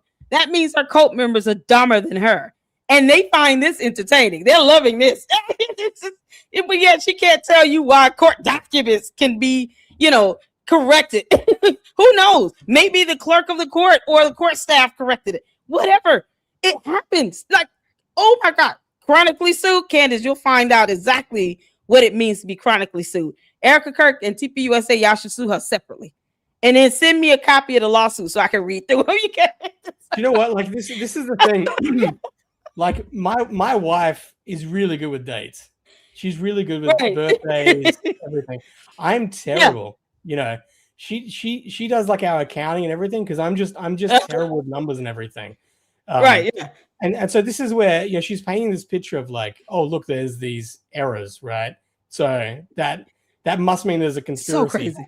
I would take a guess that the probability that the majority of people have got a trail of paperwork from everything they've had to sign throughout their years with no errors that they would be absolutely in the minority. Yes. And what she's pointing out is there is nothing abnormal about this whatsoever. Yeah, how dare you be a human being, because Candace is an alien. She still has not acclimated to humanity. She has no idea that we can make mistakes as human beings because she's not us. She's not one of us, y'all. And this is Candace. You said you were an alien. We said, okay, we'll go with that. And that's it. That's why we're here. That's why I keep calling her that. Because she said it. This is someone that is so far beyond reality. She's so tapped into her alternate reality. That's Sugar Boogie and something else. She's so tapped into her alternate reality where how dare you make a mistake and get a year mixed up? But yet she can't tell you the difference. And I got to say this, between the letter N and the number 9. Y'all keep that in mind as we watch this woman think that everybody's supposed to be perfect. Oh my God. Okay, so we obviously cannot go so far as to suggest that Loretta, Abbas, Stanley, Wallstad, Franz Fay was openly committing fraud. We can't say that. What we can confirm to, however, is that if she was doing that, breaking the law and committing fraud is something that Lori's family is kind of historically known for. They kind of arrived into this country doing just that. You see, Lori Franz Fay, like I said, was born Loretta Abbas. She was named after her Syrian grandmother, Loretta Abbas. I want to sear into your mind right now that the Abbas family history is steep in gambling and casinos. All about gambling and casinos. And Candace lies like hell because she still can't prove that she has 2 degrees. And they better not be from degree mills, Candace, because that's fraud. So whenever you're ready to show us your degrees, then we'll pay some attention. Well, how did they commit fraud again? This is the woman who can't define the term. Okay. Specifically, as we go along in this series, the history and the present of gambling casinos is going to become increasingly relevant. So let's bring in the OG Loretta Abbas, Erica's great-grandmother who died in 1990, who was just constantly being arrested for running illegal slot machines. Okay, she came over from Syria and she got to work bringing filth and fraud in Pennsylvania. You check out this article from 1941 where she testifies that she ran numbers. It says Loretta Abbas of Washington, Thomas Roberts, whatever, testified that they engaged in the numbers business and had been arrested on numerous occasions. They explained their role in the numbers lottery without giving any direct testimony against the defendants. Okay, here's another one. We could keep going, but here's another article from 1944 where she pleads guilty to a lottery charge. It was before the court. She wasn't lying. She's always arrested on a lottery charge. The state police had a search warrant, and when they entered her house, they found a quantity of number slips. She was sentenced to pay the cost and $200 or 5 months in the county jail. Like I said, this was a family thing. Her husband was Mason Abbas, and he was magnificently fraudulent. I'm talking high-speed chases down the highway, lottery tickets blowing in the wind. Check out this article from 1935. Oh, my God. And it tells us that he was overtaken in his automobile after a chase of several miles after he had failed to obey the officer's order to stop. Yes, Mason Abbas was arrested yesterday by County Detective Frank Krebs. Before an alderman, he was held for court in default of a $1,000 bond on a charge of conducting a lottery. He was fined $10 and costs for refusing to stop when ordered to do so by a uniformed officer. During the race along the National Pike, which ended in West Alexander, Abbas is alleged to have thrown a package of 100 lottery tickets from his car. Officers recovered the tickets and are holding them as evidence. Yes, lottery, gambling, slot machines. Again, sear that into your mind. Not just on error. No. Don't seal in your mind fractions or multiplication or the alphabet or how to, pronounce terms like onomatopoeia. No. Or expanding the English vocabulary. Can we have Candace and George deported? What's the chances of that happening? Because she thinks that. Can we have them two deported? Candace should host the, what's that show? It's like, Who Are You? When you look into like people's family trees. She should do that with like celebrities, and just like this is and just everyone ends up being Jewish, of course. But like this is the thing. So she's saying like Erica Kirk's mom committed fraud, and they have a history of like gambling and fraud and crime. I miss the part where Erica Kirk's mom writing down the wrong date in any way benefited her. How did she gain from that? I don't know. And it is what she got $1,000 for every time she put down the wrong year in the court documents. The court awarded her for that. Like, what does this have to do with who pulled the trigger on the gun that assassinated Charlie Kirk, Candace, in your world? Because in our world, Tyler Robinson did it. But in your world, who put the trigger on the gun? Like, that's what she was supposed to be doing some research on, right? Isn't that what we're supposed to be talking about? But she can't get there because she's got to talk about something that happened in 1935. Before she was born, before her mama was born. Where's your mother, Candace? Yeah. Where are your parents? Let's do a genealogical trace on Candace Amber Owens Farmer and George. Just throw both of them in the pot. I would love to go back and let's go back to the 1930s with Candace's grandparents and see if they've ever had any bootlegging, allegations thrown their way. This is so unreal. I know. This is so unreal. She's like, Macrons have hired a female assassin, but like, hold on, I'll get back to that. I'm going to talk about Erica Kirk's great-great-grandfather who was a moonshiner, God forbid Candace's great-grandparents took a swig of whiskey. They should be in jail for life on that one. Yeah, God forbid that. Yeah, we're going to resurrect them, then we're going to put them in jail, and then we're going to put them back down. You can't make this up. Candace, we don't care. It happened in 1935. You can't even conceive what happened in World War II. Because maternal side of the family, not just the Abbott side, but also the Swedish side, the Fransve side. Swedish side of the family, I will be clear, there's a notable difference. It seems like they've been involved legally. Carl Kenneth Fransve is Erica's paternal grandfather. Okay, he participated extensively in horse racing. More crucially, though, he was an executive at the American Banknote Company in Illinois. This is the company that was responsible for printing lottery tickets. It's a big contract, a big deal. Here he is in a newspaper in 1974 doing just that. It reads, printing began this week on the first Illinois state lottery tickets. Up to 10,000 agents. It tells us at the bottom there that Kent Fransve of the American Banknote Company, the printer, examined the first tickets of the initial press run. This is crazy. Let's stick with Grandpa Carl Kenneth Fransve for a little bit because he is, by all accounts, obviously Swedish. Erica herself is therefore Syrian Lebanese on her mother's side and Swedish on her father's side. So something which struck me as immediately odd about Erica is just how deeply she identifies as Swedish, despite her public insistence that she was raised by a quote unquote single mother. Think about that just from a social perspective. If Erica was indeed raised by a single mother, wouldn't you expect her to identify more deeply with those Lebanese Syrian roots? What? Right? You might even understand it if she resented her Swedish roots. Like, my dad didn't do anything, and so I'm not even doing anything with the Swedes. I don't even like being Swedish. To the contrary, Erica feels so deeply attached to her Scandinavian roots that in 2019, she moved to begin the process of obtaining her dual citizenship. She posted this herself, where she is, dual citizenship commenced. So what? Maybe you're thinking logically, well, she loves her grandpa. I had a fantastic grandpa. I get that. I should mention she comes from a very long line of the Swedish Freemasons. Doesn't Candace have dual citizenships of the UK and the US? This is coming. Does she have dual citizenship? I don't know if it's true. That's what it said in the lawsuit. So she's sitting here bringing this up like it's a bad thing. So Candace, you saying that you would rather be Russian? I mean, do we get to just lock you up for the next 50 years for that? Because that should be a crime, right? It should be a crime to say you have dual citizenship. I mean, how dare you? How dare you say you rather be Russian than American? Because reasons. Like, this is absolutely absurd. None of this changes anything about who pulled the trigger on the gun again. Oh, dear Lord. Definitively was close to her grandfather. We know this because she posts about him many, many times over the years, referring to him affectionately as her morfar. Saw this over and over again. You just see posts of him and how much she loves him. She even mentioned her grandmother there. That's his wife, Elaine. And she says she is my angel in heaven, but I usually call her Mormor. So that's her morfar and her Mormor.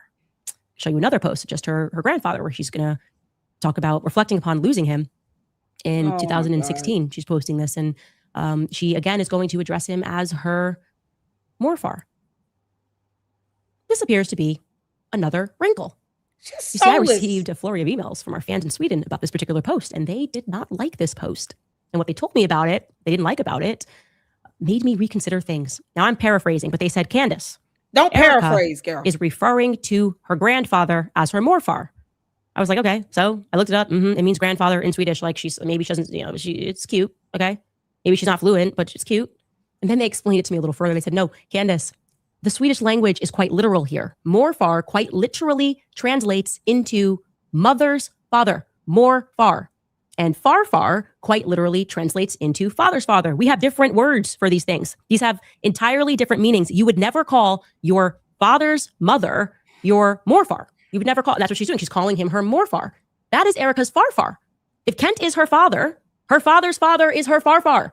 She said, said, no Swedish grandfather would ever allow you to refer to him as morfar if he was not actually your morfar, okay? If he was your farfar, he'd say, very cute, I'm your farfar, let's get that straight. This would be something akin to being someone's grandfather and allowing them to call you uncle. It's just wrong. It's just wrong. Words have meaning.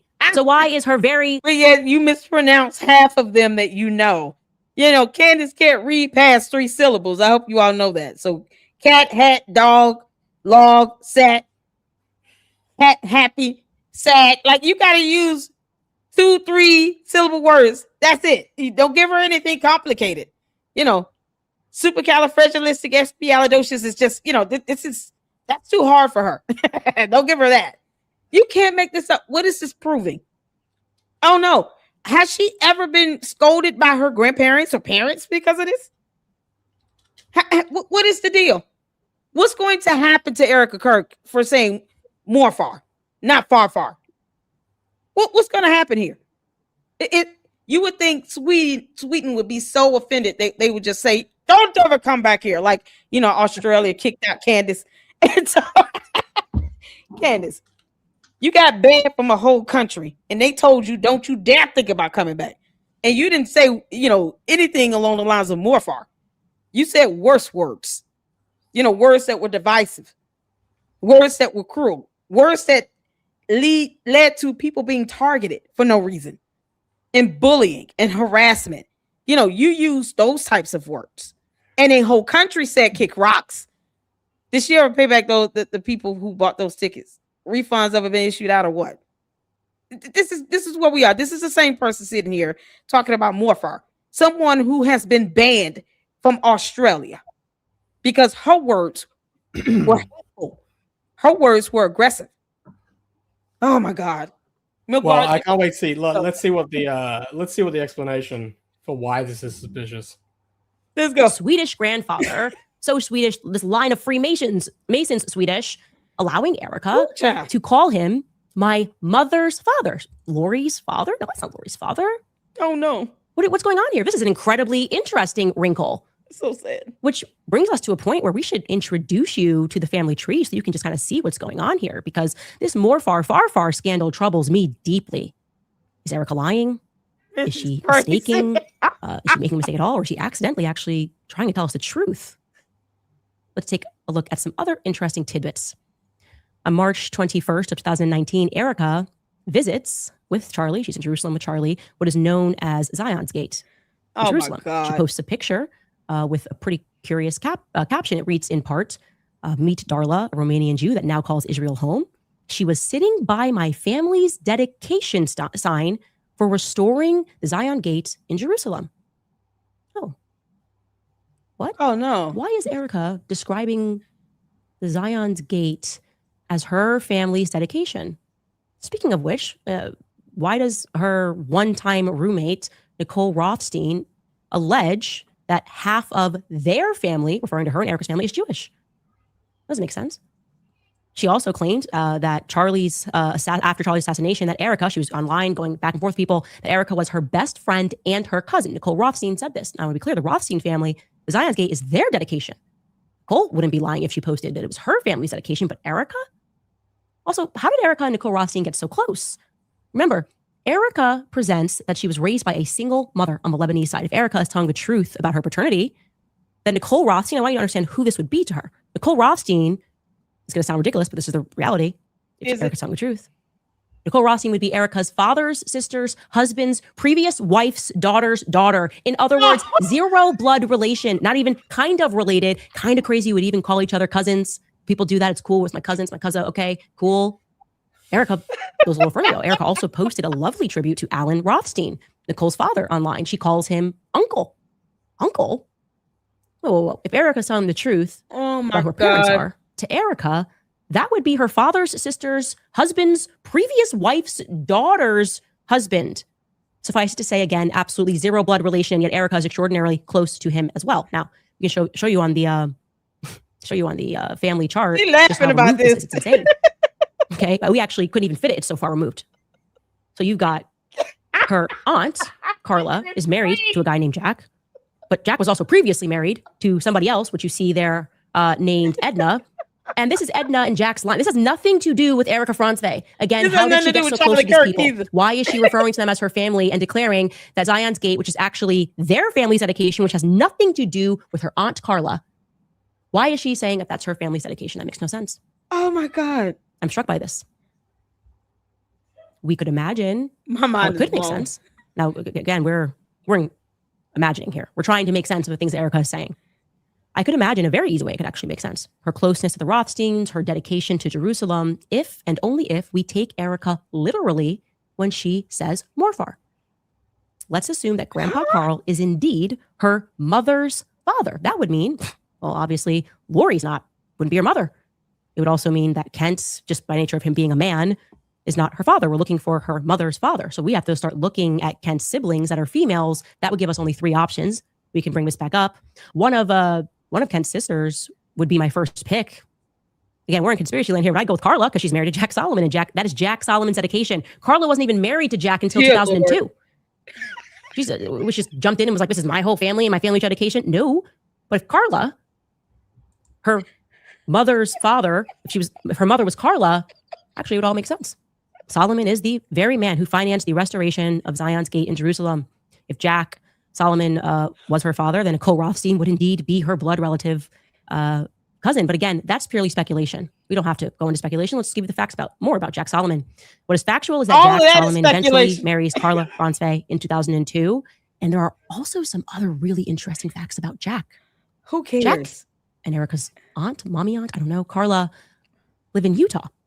He graduated from what is today known as Utah Valley University. He's very involved in the university. It was formerly known as Utah Valley State College when he graduated from there. He also created on their campus the Center for Jewish Studies. I mean, at the very least, you'd think with all of the money that he poured into that university, he might be able to call someone to get us more footage of Tyler Robinson. Or Carla. How about Carla? She's married to the man. I told you. This is a show. It's the family tree, and you always will end up as Jewish. How dare you be Jewish, George?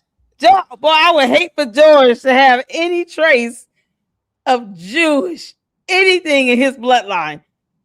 Man, that'll be the day. Candace, can you tell us who your parents and grandparents are so we can just start tracing your roots for no reason at all? Yeah, just because for fun. This is ridiculous, my man, dude. Let me tell you something. I have never heard something so just intentionally misdirecting and discombobulated in all my life. I would rather sit here and do calculus and algebra and trigonometry, all the hard classes, all that hard math. I would rather do that right now. Like, I'm enjoying, laughing at Candace, but good grief, girl. This is a disgusting obsession to sit here and trace somebody's genealogy like this. And mind you, Erica Kirk does not pay her bills. She has no effect in her life at all. If you can't stand her guts, why not just leave her alone? There's a thought. How about this? Candace, if you don't like Erica Kirk, why are you thinking and speaking of her? Wouldn't you just ignore her and forget she exists? Wouldn't that be the natural thing? If you can't stand somebody, you hate them, you don't like them, and you got all this envy and venom and angst against them, wouldn't you just leave them alone? MilkBar, do you hang out with people you just utterly despise? Do you go out your way to hang out with these people? Because maybe I'm confused. You go sit down and have dinner with someone. I utterly despise this person, but I'm gonna meet them at Applebee's at 10 o'clock. I've got to make a move, but the thing about this is that it's it's like all of this stems from her saying, like, why did Erica Kirk call him like Morfar instead of Farfar?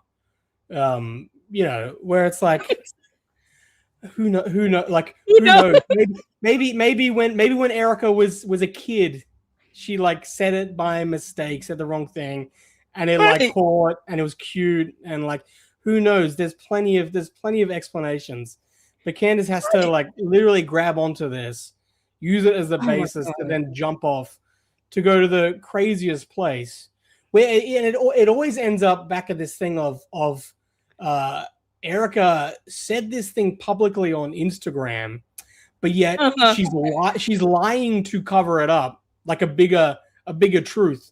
She's hiding this bigger truth, but yet left the most obvious clue for anyone to be able to find, so that you can then grab onto that thread to be able to pull to unravel. It's like when she said that with Erica Kirk and Charlie when they got into a fight like the night before. Exactly. Charlie Kirk took his ring off that night, and Erica said that, but then he put it back on when he left the next morning, and so Candace is like, "Oh, I know why he took the ring off. It's because they had a fight." But then he put it back on to then still present like they were happily married. But yet Erica is the one that told that to the press.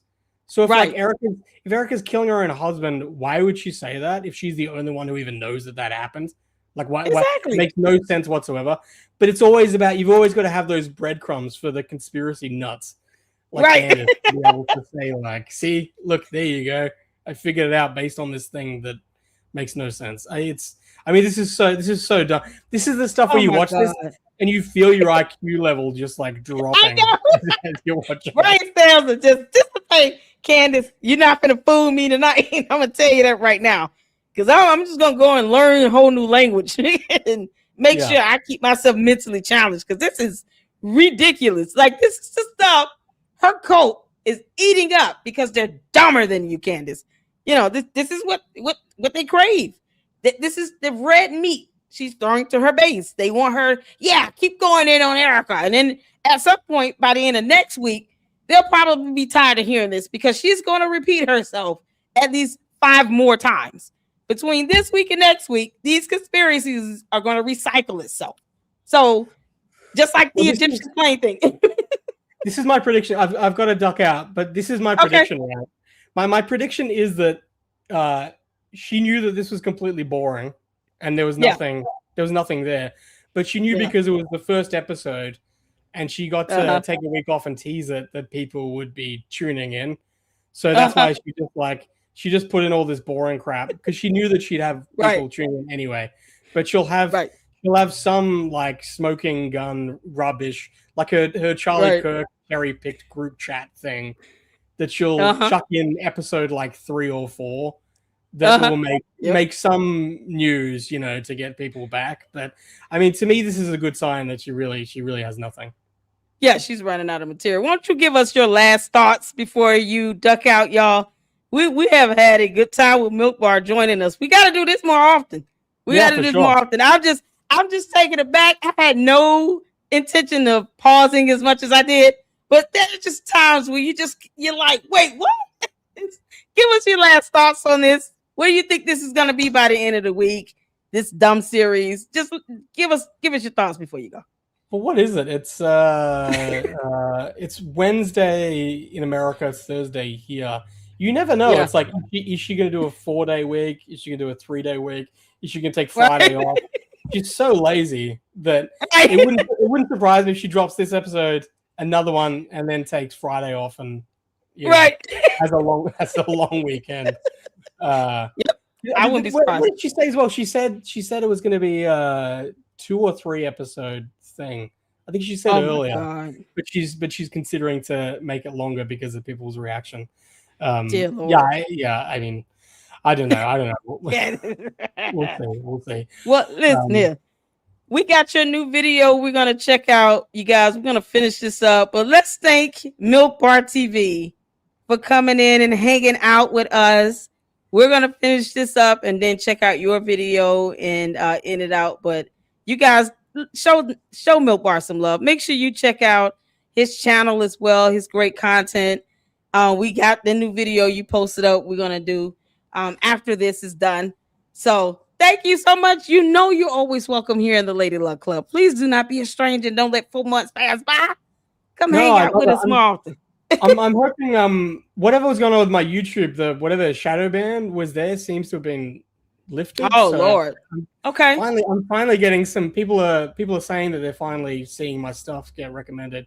And I managed to actually get monetized for the first time. I don't know what nothing changed. So I want to start doing even like a weekly stream. Okay. And people can chuck in questions and we can look at some stuff. And, so anyway, so it'd be good to have you on as a guest. Absolutely. Yeah, honey, you don't even have to ask. Just let me know. Trying to figure out how I want it to look, but yeah. Anyway, so I'll do that soon. Okay, sounds good. Thank you, Milk Bar. Email me when you're ready, and we'll be here. Well, enjoy the rest. I don't know if that's the right word. Right. Thank you. Y'all tell him, Milk Bar, have a great evening. Listen, we're gonna finish this up. Because this is something else. Candace, we're here to laugh at you. Okay. That to all the candy asses, I told you all, y'all coming in my chat at your own peril. So yeah, we're gonna finish this up and just get in this good giggle. And then we're gonna check out Milk Bar's video. Please tell me my bar friend and drop the new video because we need a good laugh too after this is done. Maybe we'll watch the midget horse video again after that. We just gotta laugh after this. She could have maybe, in my imagination, made it to the hospital when Charlie was shot and killed. I mean, why did none of them make it to the hospital? They're all so nearby. She still lives in Utah. This happened in their backyard. Their family has a lot of power at UVU. Why not Auntie Carla rather than Stacey Sheridan accompanying you onto Air Force Two as your husband's body is escorted to Arizona? Jack Solomon was also a professor at BYU in political science. He's the former director of the university's Jerusalem Center. He also served on the Center for Jewish Studies on the board at UVU. Zion's Gate, like I said, is his dedication. And if you're wondering how Jack got so rich, it's because back in 1968, Jack and his business partner, a man named Norman Vance, began a company called Advanced Patent Technology. That company would go on to manufacture slot machines. You got it. Slot machines. Everybody's, it's just amazing. It's like everyone is involved in gambling. Per his bio, in 1974, Jack gathered more than $5 million to purchase United Coin, the manufacturer of slot machines and the holder of a profitable Southern Nevada slot machine routes. In 1979, they announced plans for the Colorado Bell Hotel and Casino in Lachlan, Nevada, the first of a series of hotels to be built in the Las Vegas area. They had a lot of power in that area. Where were they? Candace. Who cares? I know. It's an interesting connection. I am marking that for all the YouTubers who are interested in investigation. No. The gambling thing keeps coming up. And, Candace, are you going to tell us who your parents are? We can go from there. Or how about you tell us the name of those classmates you accused of sending you all these, alleged racial remarks and stuff like that. That that $35,000 settlement from your high school, so we can interview those kids. I would love to interview them, because if you're capable of lying this bad on someone who was simply married to someone who lost his life that you pretend to be a friend to because you don't care, then we should definitely be interviewing those kids that you alleged harassed you in high school. Especially when you're out here getting charges for harassment, because hypocrisy and all. This is crazy. I would love to interview those people. I don't know if it was how many students, 1 or 2. It was at least 1. I would love to interview that person, and we can figure out exactly why a school awarded you $35,000 when you never produced any evidence on that. Just like you refused to produce your degrees you claim you earned. I didn't say she earned 2 degrees. Candace said that in 2 different videos. And she's never, ever shown us her degrees. When your cult leader is lying about being educated, but can't tell the difference between the letter N and the number 9, yeah, you deserve to be laughed at until kingdom come. Candace, hell is hot. As me and Charlie used to say, the rest is future. We'll be right back after a quick break. All right, do you know I'm going to tell you about Nimi Skincare? Oh, God. And it's about to get even more. She really is going on there with these photos. You associate divorce with the separation. Anyway, here's the true time. Oh, God, come on. 1998. I'm going to give her the benefit of the doubt here because it's a minor wrinkle, but her parents didn't divorce until she was 10. But it's totally possible, like when you're a kid and your parents are separating many times before they get divorced, that you associate divorce with the separation. Anyway, here's the true timeline. Erica was in Cincinnati, Ohio for daycare in 1992. She attended a place called Walnut Corner Children's Center in Cincinnati, Ohio, located inside of a massive corporate building. Oddly, the filing for... Is she ever going to tell us who she thinks pulled the trigger on the gun? Because I have a feeling she will never tell us that. Somehow we're supposed to be concerned about what daycare a child attended that she probably doesn't even remember. Or, you know, look at Erica Kirk as if she's responsible for her parents getting a divorce at 10 years old. Is she ever going to tell us who she believed pulled the trigger on the gun that assassinated Charlie Kirk?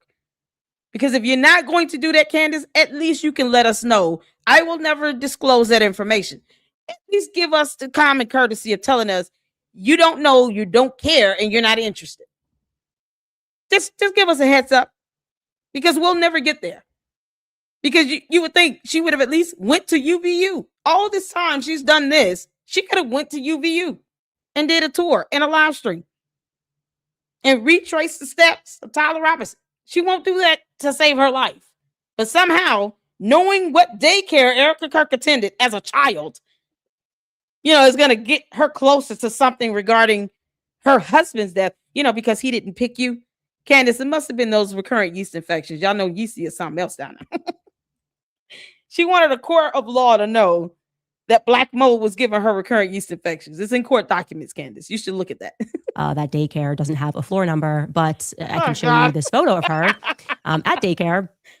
LOL, by the way, to her being dressed as a little bee and accidentally throwing up some Freemason hand signs. That's just a nice ad. She looks adorable. Oh, God. Thereafter, she moves to Arizona and she attends a school that they have virtually tried to wipe from public existence. Now, it's very difficult to explain this unless you're in the weeds, but there is another school by the same name that goes on for a little bit longer.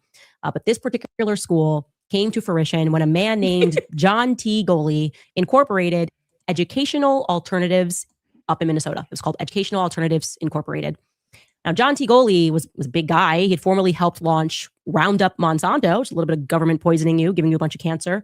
This time, though, he was pioneering charter schools in America. He teamed up with the Walton family, the Bush family. Yeah, everybody involved in this school that Erica's going to attend. When she's a child. It's interesting. I don't know. Don't you want to go to school where the Bushes, the Waltons? How would you know that? You can't control that. If her parents put her in a school and she's 5-6 years old, that's not something she can control. Yeah, you know, how dare the 5-year-old object to what school she goes to? I'm sorry. How many of you all were able to tell your parents, no, I don't want to go to school with the Bushes? How dare you, mama? How dare you, mother? Don't you ever think about putting me in a school with the Waltons. They are beneath me and my teddy bear. Barbie doll and I have a say-so. Don't we have a vote? Me and all of my stuffed animals? Because she's 5, remember. Do we not get a say-so, Mom? Me and Mr. Pinky and Barney and Barbie, Cabbage Patch Kid back here. I'm naming all the old school dolls. Do we not get a say-so in this? We have a vote in this house. We have a voice. Yeah, I'm sorry. Do you pay any mortgage? Are you buying groceries this week? No? You have no job. You're 5. Okay, cool. What the? Monsanto is getting together a school. I don't know. Want to send your kids? Anyways, John T. Goley, and Jeb Bush went on to Good Morning America to announce the project. The schools would come to be known as Tesseract schools, named after the children's book, A Wrinkle in Time. Story about time travel. The protagonists of that book fly through space and time using a tesseract to rescue their family from evil forces. It's a battle between good and evil using time travel. And it's about to get even more fun. Because when these powerful families decided to start the Tesseract school in Arizona, they began with a small school in Paradise Valley first. It is that specific school that Erica attended that is virtually impossible to come by many documents regarding. They needed a space for the school. Yeah, because why would you need to get documents on a school about one particular student that went there over 20 years ago? You know, Candace, why won't you tell the University of Rhode Island, URI, something you know all too well in another acronym, to release your degree. She claims she has 2 degrees, one in journalism and the other in English. I want to see those degrees. Are you going to just get the degrees from URI, Candace? Because that URI yeast infection thing is something else. Are you ever going to produce those degrees? Can we call your school and get your school records? It's funny how no one can pull the actual court documents on that harassment charge you incurred at 17 years old. One thing Erica Kirk was not was a criminal.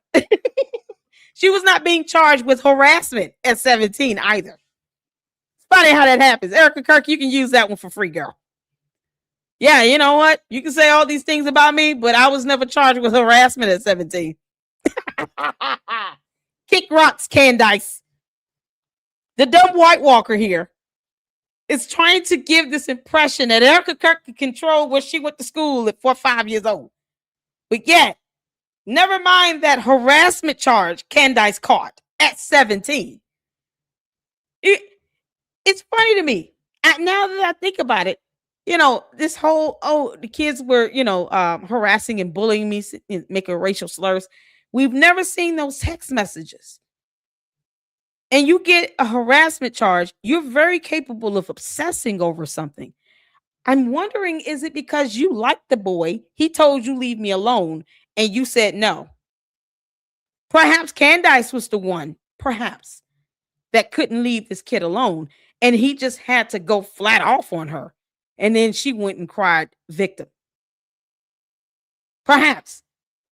Maybe the NAACP will have some documents we can look up to see more about this so-called lawsuit that Candace and her people filed against her high school, because of reasons.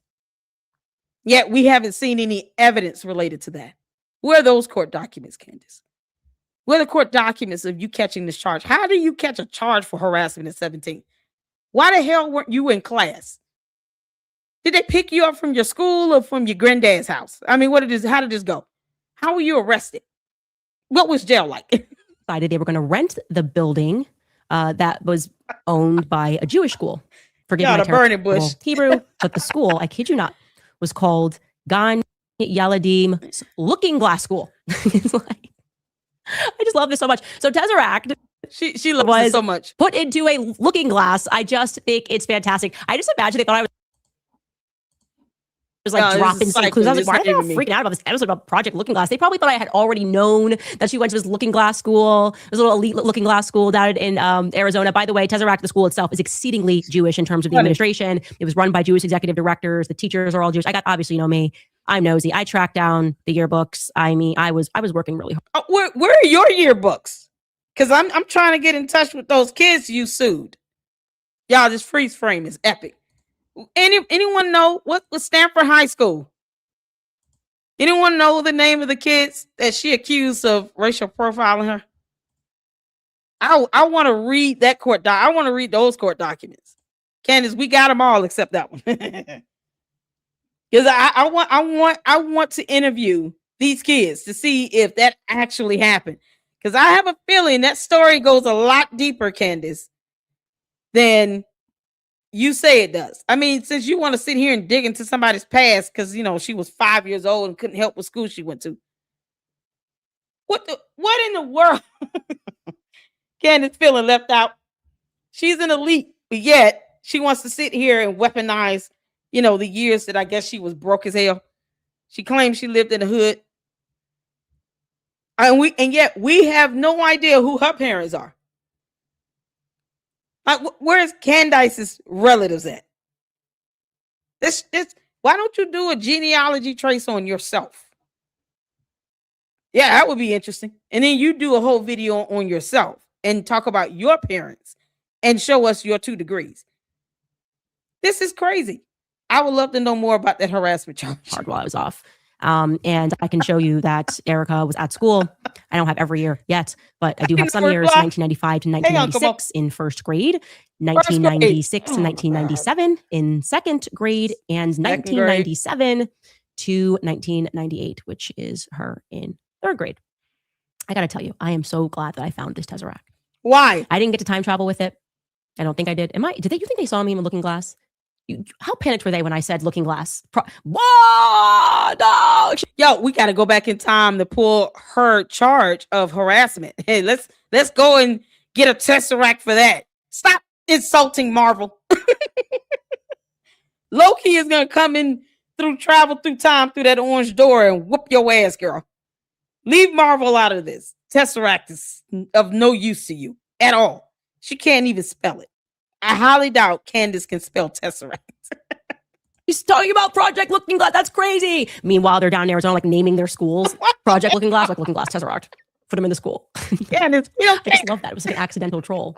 But what is very exciting about finding her at this school is that it unlocked a lot of important things that needed to be known about Erica's life. And it doesn't need to be known. I mean, she was a child. Speaking to people who went to that school, the one in Paradise Valley, to be very clear, there's other Tesseracts. It got shut down. Can you all that went to these schools remember that you were children, you were minors, and not sit here and entertain Candace's dumb shit?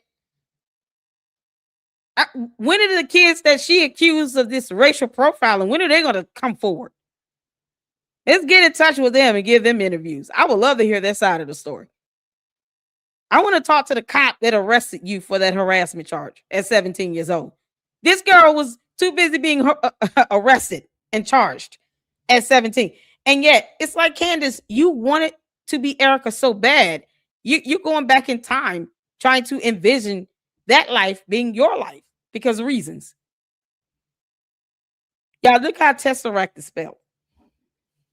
Y'all see this? Tesaraks.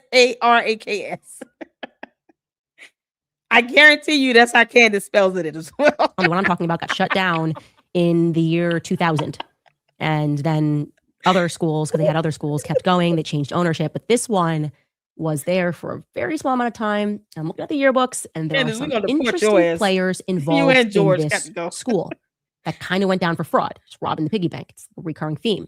Yeah, never mind all this cyber. We're going to stop here, though, for today, because that's a lot. I've given you a lot today. Yeah, she gave us a lot of doxing. She's sitting here risking other kids being shown in yearbooks when they were minors, but yet she has such an affinity for child traffickers and SAers and all these things. But yet she's posting up photos of children in yearbooks. Because Candace, we can all say the same thing about you. You seem to have an affinity for these minors. They all went to school with Erica Kirk. So what? But yet you won't tell us what kind of grades you were getting in school while you were too busy being charged and arrested. You tried to swindle a school. You actually did achieve that goal of grifting a school out of $35,000+ in a settlement and got the NAACP to help your ass out because you're a Black woman. Not because there might be any truth to the accusations against these students. Where are they at? I want to interview them. Come forth and spill the beans. This is a safe place here.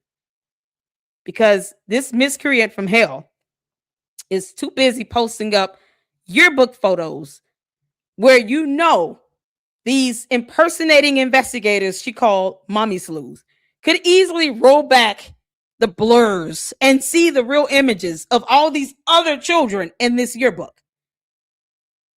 Posting up court documents that have nothing to do with Erica Kirk. She can't control her parents with divorce. It is not the child's fault. And yet you sit here and attack her as if it's all her fault. Like she's single-handedly responsible for that. Never mind the fact that she had a father and a stepfather in her life. Are you jealous, Candace? Because your mommy and daddy weren't around? You too busy getting in trouble and harassing people? You didn't get charged for nothing. I want to know how long she spent in jail. To digest, and we should probably get to comments. Oh, God. A lot, guys. There's a lot going on with that Tesseract school. We'll be back after a short break. Yeah, the Tesseract. Something she can't spell. Y'all, let's get to MilkBar's video. Candace, Milk Bar, y'all. Oh my God, y'all, we made it. We made it. Candace is very jealous of Erica Kirk. She wants your life, Erica. She wants to be you so bad that she wants to have a fictitious time-traveling cube called the Tesseract and go back in time, pulling up yearbook photos of you and your classmates that won't be blurred for long because somebody's going to unveil all of that, which is the worst thing you can even conceive happening. Like a child's background where she attended school is not even safe anymore because Candace is going to dox all these kids because dumb reasons and her jealousy and envy. Child, she went back in time on us, y'all. She traveled with the Tesseract. Then she's going to talk about the Infinity Stones. And then, you know, how she had to wrestle with, the purple octopus dude. She had to wrestle with the Avengers, beat Captain America up just to get the Soul Stone. Like, she had to do a lot of things so she can get these yearbook photos of minor children and post them up because reasons. My whole thing is, why are people who went to school with Erica Kirk coming forth and talking to Candace? Why are you doing that? This is what's happening here. You're putting yourself and other kids at risk of being exposed who deserve to live in peace and harmony. And I have to worry about their yearbook photo at age 5 in the 1st, 2nd, 3rd grade showing up on Candace's videos. You know, the dumb alien that crash landed on our planet. She refused to leave. Candace, it's easier for you to just leave humanity alone. It's the cyber crimes for me. It's the cyber crimes for me. That's it. It's the cyber crimes for me. There is absolutely no reason to post up yearbook photos of small children from over 20 years ago. None. Because Candace, you wouldn't want anyone to do that with your kids. You wouldn't want anyone posting up photos of your children. And now in the future, in 2026, because apparently the Tesseract only takes you back but so far. You wouldn't want that. No one goes around here talking about what's Candace's kid's name. Let's just find their kid's name. We don't care. I don't care. Why are you sitting here posting up these yearbook photos? Your cult members have to be disgustingly depraved pets as well if they think that's cool. Because they're the ones begging for this, right? The candy-ass cult members are the ones that are fiending for this red meat to be thrown at them. They want to look at kids in yearbook photos and try to say, oh, there's something sinister about that Erica Kirk. Look at that little girl up there. This is what they want. They want to look at kids in yearbook photos. It's disgusting. Child boo. God. Now we've survived that. Y'all, we all going to send Candace an invoice because her cult members still want me to get paid that $7,000. Can someone send Candace an invoice? Tell her to pay me. I'll take the money in the meantime while Israel work that out, I guess, whatever they're going to do. Can't make this up. This is absolutely insane. The candy-ass cult members, y'all, are deep in the chat. You can point them out when they continue to misspell words. You know, stupidity of it Owens all. is attempting to smear Erica Kirk as a child groomer, of course, based on no evidence whatsoever. None. I would like to highlight the time that Candace Owens defended 5 child groomers, including one convicted child molester, back in August 2023. She did this because this minor is also the alleged victim of the Tate brothers. It's relevant to this case to discuss her history before she ever met a Tate brother. That's right. Her husband's good buddy, Andrew Tate. I've known Andrew since before Andrew was Andrew. You know what I mean? He's a great guy. I use sex as a tool to make women love me so they'd obey me and live in my house and make me money. That's what I wanted. So I was a pimp in that sense. Now, she says that she does research into her. And so I thought this is an easy thing for me to actually research. Of course, research for Candace Owens literally means that she just read a lawsuit that the Tate brothers had taken out against this alleged trafficking victim after this alleged trafficking victim had testified to Romanian authorities. Begin with what Andrew Tate had to say. Now, Candace Owens repeatedly... Can we start with what George Foreman being in the closet has to say, or that allegation that a grown man has levied against him for essay? Because George Farmer, a grown man, has alleged that you tried to essay him. A grown man. When are you going to come clean about this lavender marriage? Because y'all didn't know each other. Y'all still don't. I guarantee you all, because Candace can't control her bladder. A yeast infection makes her pee-pee in the bed. He does not sleep in that room with them. George doesn't. He's like, oh no, I'm not putting this into that. They had to use a turkey base to names the alleged victim, who was a minor, when 5 grown men group her. I will, however, cut out all these mentions of her name. Instead, you'll hear my voice saying minor's name. So who is minor's name? First, I'll tell you who she is, according to the Tate brothers, who is suing her in Palm Beach County, Florida. According to them, again, this, if you want to take their word for it. Now, I'll let you be the judge if you should believe what the Tate brothers say or not. What did I do? I helped some people organize some accounts on an internet website. That's what I did. I created a system that allowed me to convince girls to do this, allowed me to retain 100% control of their income. I know how to make sure the girl can't run away. Now, really what all of this boils down to is her attempting to say that this one girl, that she, in fact, is the predator and that these 5 grown men are the victims. She has a chain of victims going back several years to when she was a minor. Now, Candace Owens portrays these grown men as young men. This young man, Dustin Milner, a young man named Tyler Hensel. These are not young men in the early 20s, okay? These are men who are age 34 up to nearly 60. One of them 57. One of them is 57. And this was some years ago she did this video, people. What in the hell? This is what she's defending. Just like she defends those who go out and send death threats to Jewish conservatives because Candace said words. This is why an entire country told you to kick rocks. All of Australia is showing us how it's done. When the hell can we get George and Candace deported the hell up out of here? Why are we entertaining this alien? This is crazy. 5 of these grown men were with this girl, ranging from when she was 15 to 17 years old. And the age of consent in Florida, if you're over 24, is 18. But they're all the victims, according to Candace Owens, not the teenage girl. You have a woman over 30 who is doing teenage this girl. It's also important to point out that ignorance is not a defense in Florida. It's not absolutely up to these grown men. For them. Ignorance is not a defense in any court, in any state. Ignorance is not a defense. Period. Willful ignorance, tactical stupidity, however you want to term it. Candace, you can ask one of your 3 attorneys about that. It is not a defense in court. You admitting to defaming the Macrons on X.com, because I got the post, does not mean you go to court and say, I didn't know I was defaming them, though. No, you already admitted to doing that.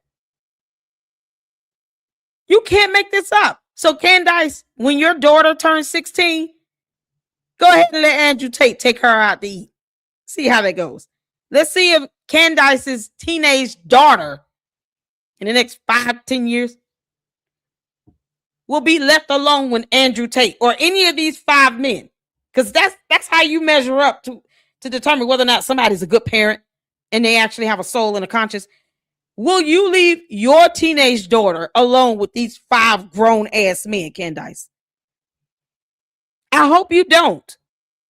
But let's just do a litmus test. Let's see exactly how dumb you really are. Leave your daughter alone with Andrew Tate for a whole day when she turns 16. I dare you. Yeah, just send her right on over there wherever he is. Where's he, in Romania? Send your daughter to Romania when she turns 16 and say, you're going to be with Andrew Tate for the next 2 years. Yay! Let that happen. Tell George don't interfere.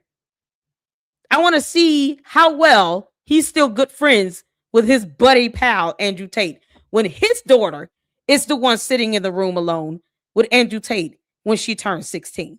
I dare you. to confirm and know the age of the woman that they're having sex with. So Candace Owens' defense, it's not even a legal Crazy defense. stuff. On multiple occasions, she has accused innocent men of horrific crimes, resulting in their unjust incarceration. Now, the problem for Candace Owens is that one of these men was actually convicted of molesting this girl when she was a minor. My God. 58-year-old Keith Fox posed for a mugshot Tuesday. Police say he had sex with a 15-year-old girl.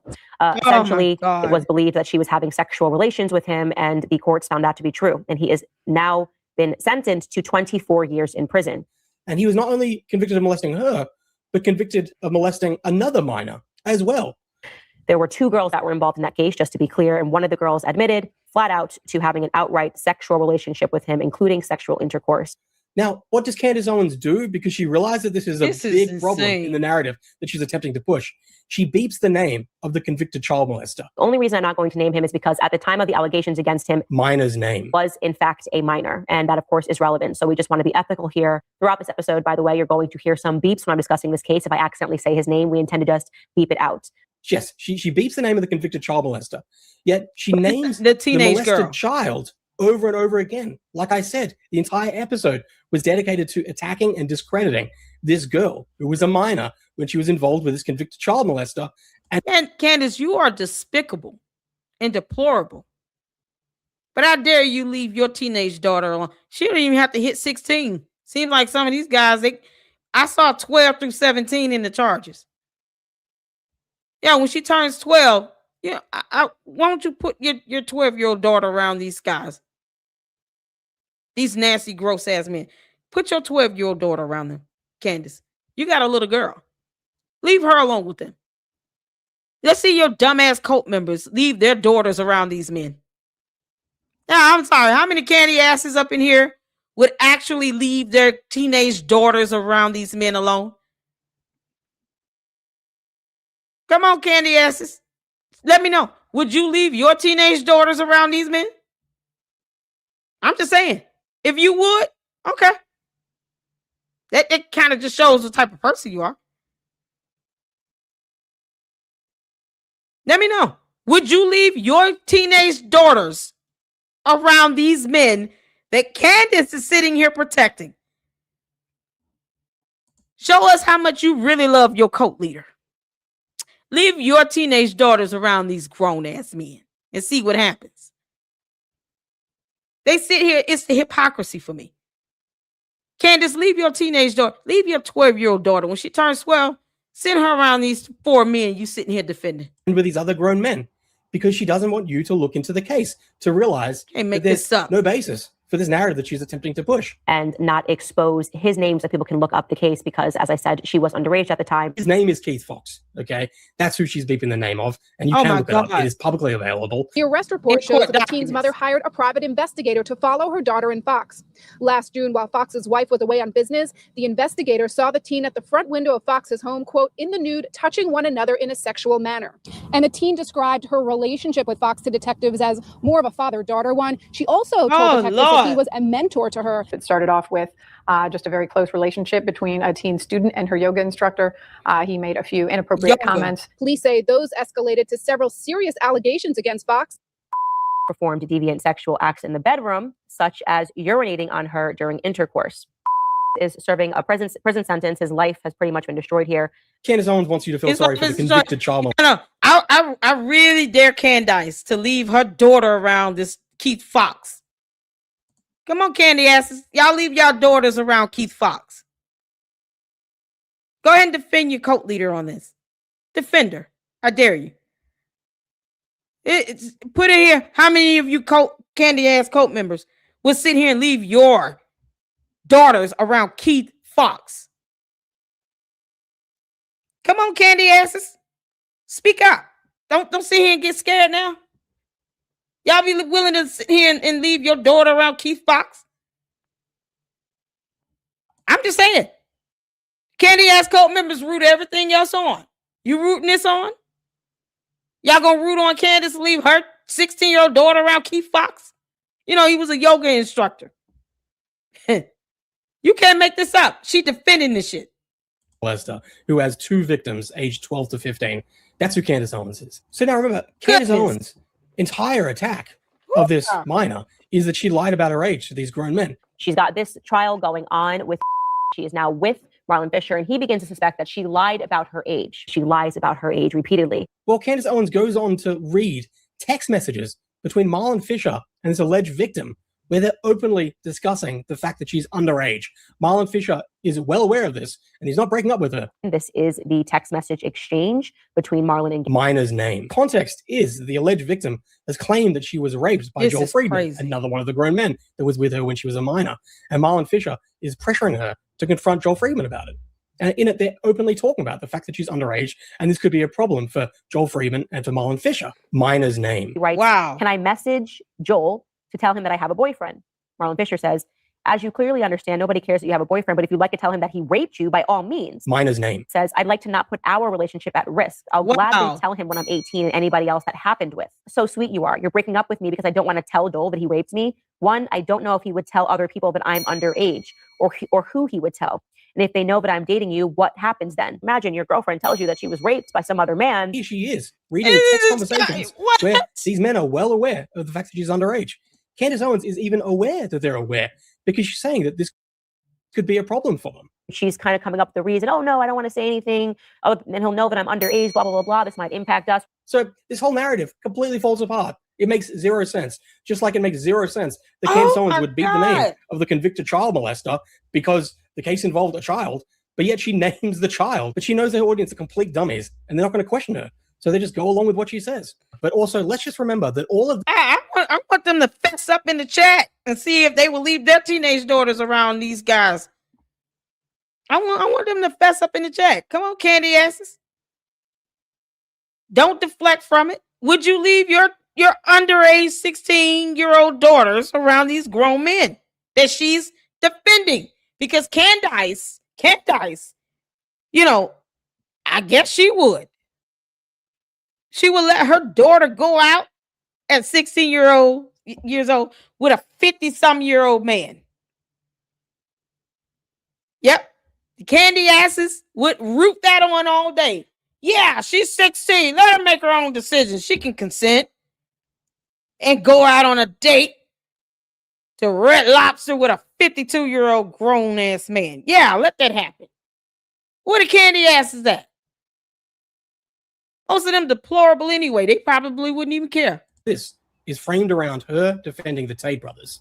So let's talk about the Tate brothers and how Minor's met them. And Andrew Tate, Candace Owens' husband, George Farmer's good longtime buddy, he himself in Romania is facing charges for human trafficking, but also sex with a minor, a 15-year-old, and trafficking of minors, another minor. I'm fucking all these 16-year-old women or 18-year-old women, whatever the law is in America. 16. Vivian's been with me 6 years. So he's been with Vivian for 6 years, right? Vivian's like 21. Vivian's 21. And at this point, he's been a girlfriend for 6 years. Vivian's younger. Said, tell the camera, I beat you when you don't do as I say. I didn't say the word listen. Did I say the word listen? Did I say the word listen? You stupid bitch. I didn't say the word listen. Did I say listen? Did I say listen? Look at the camera. Did I say listen? Did I say listen? So Candace Owens is out here attempting to... What's she defending? Oh, no. Oh, my God.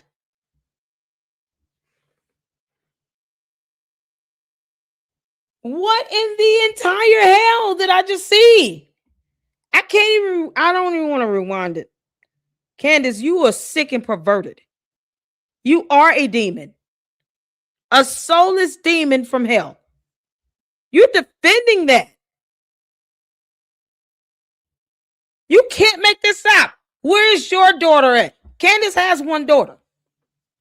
She has 3 boys and 1 girl. I dare you, Candace, to leave your daughter alone with Andrew Tate. And George punk ass can stay in the closet. I dare you to leave your daughter alone with Andrew Tate. You can't make this up. And the cult members are defending that BS. They're sick and depraved.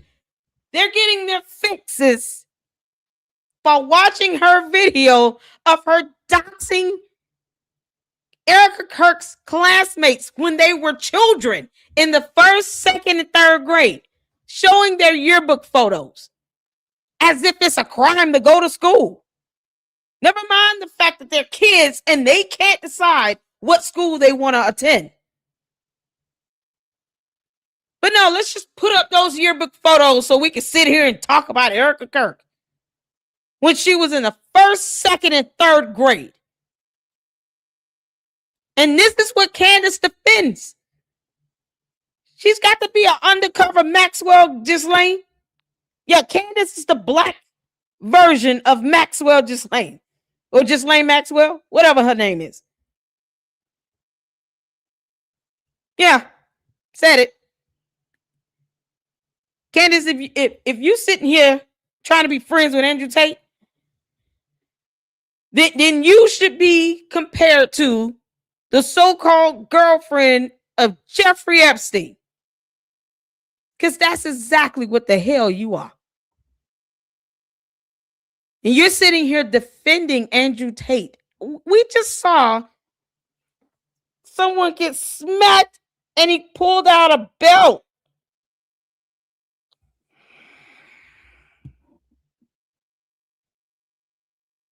But yet, I wonder what would happen if George were to smack her like that. Maybe she likes that. Maybe Candace likes abuse. Maybe she was abused.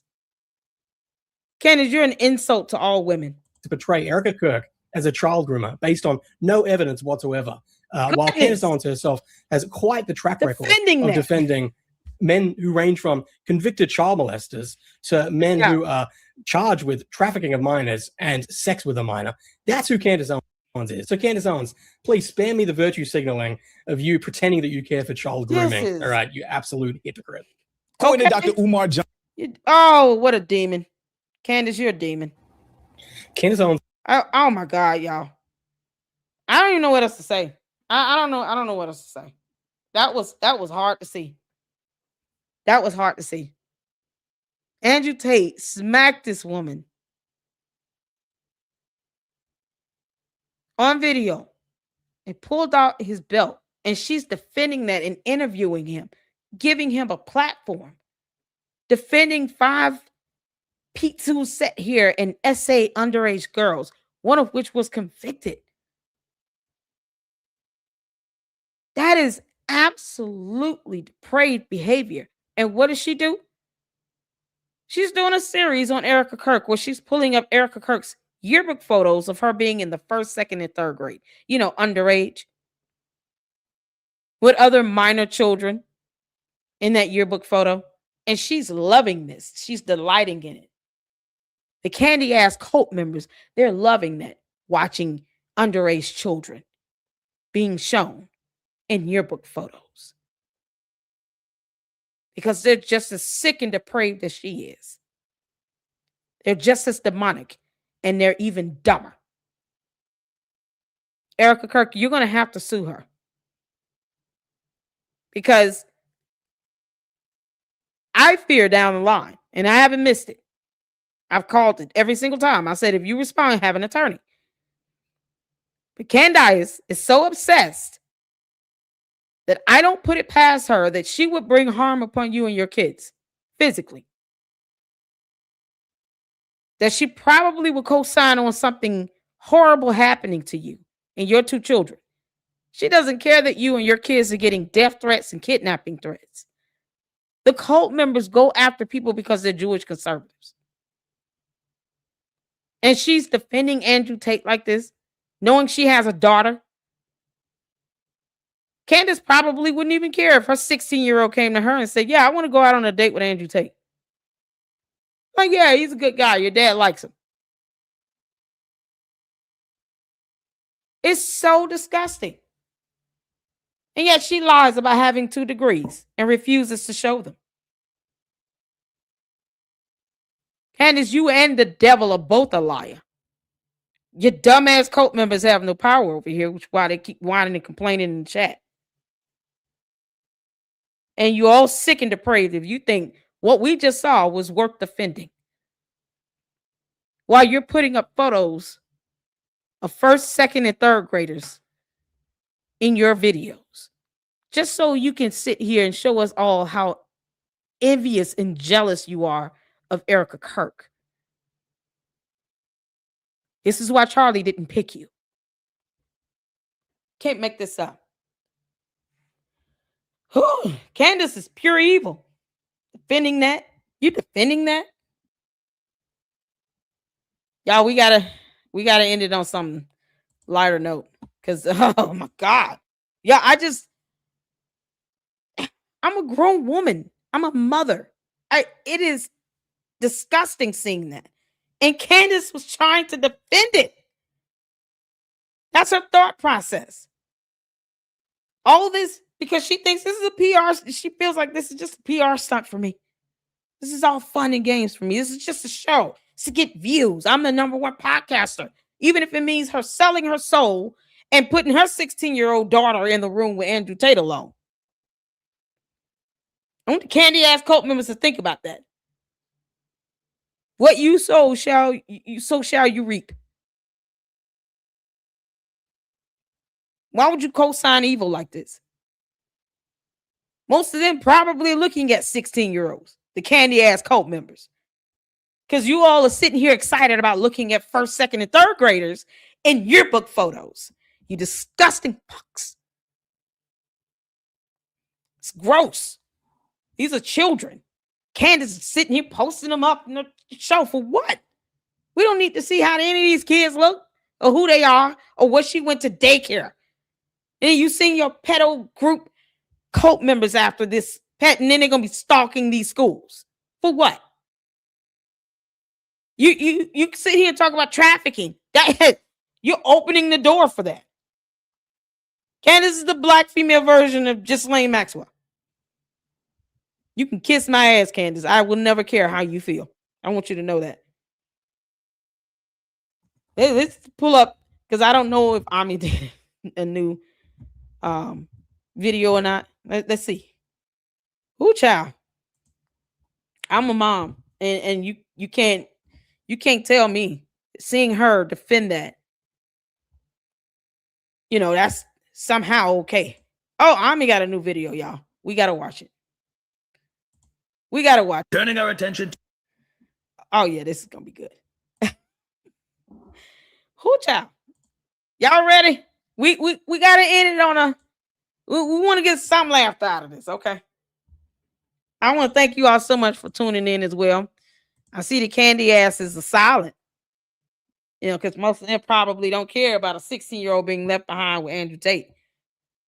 Y'all mighty quiet. Y'all mighty quiet. She's sitting here talking about Lord Farquaad and you can't make this up. Lord Farmer, Baroness Farmer. Yeah, what's Kayla? Baroness Farmer. Tell George to come out that damn closet. At some point, they're going to ship this teenage daughter off to Andrew Tate, and that's going to be the end of that. Can't make this up. Y'all ready for some Ami? Shout out to Ami. He's my boyfriend in this lifetime or the next one. I don't know. But we love him here in the LLC, and we need a good laugh. So this is Ami doing his impression of Donald Trump, state of the woke right. All right, 3, 2, 1, let's go. To these people on the woke right who tried to swoop in and take over the MAGA movement, if you can believe it. The frauds, the grifters, the parasites who tried to swoop in and take over a beautiful movement. A beautiful movement. MAGA, my movement. They hate Trump. They hate Trump. But they're not doing very well. They're not doing well at all. Actually, they're not doing well. Wait a minute. Is he playing the audio or is he actually nailing the impression?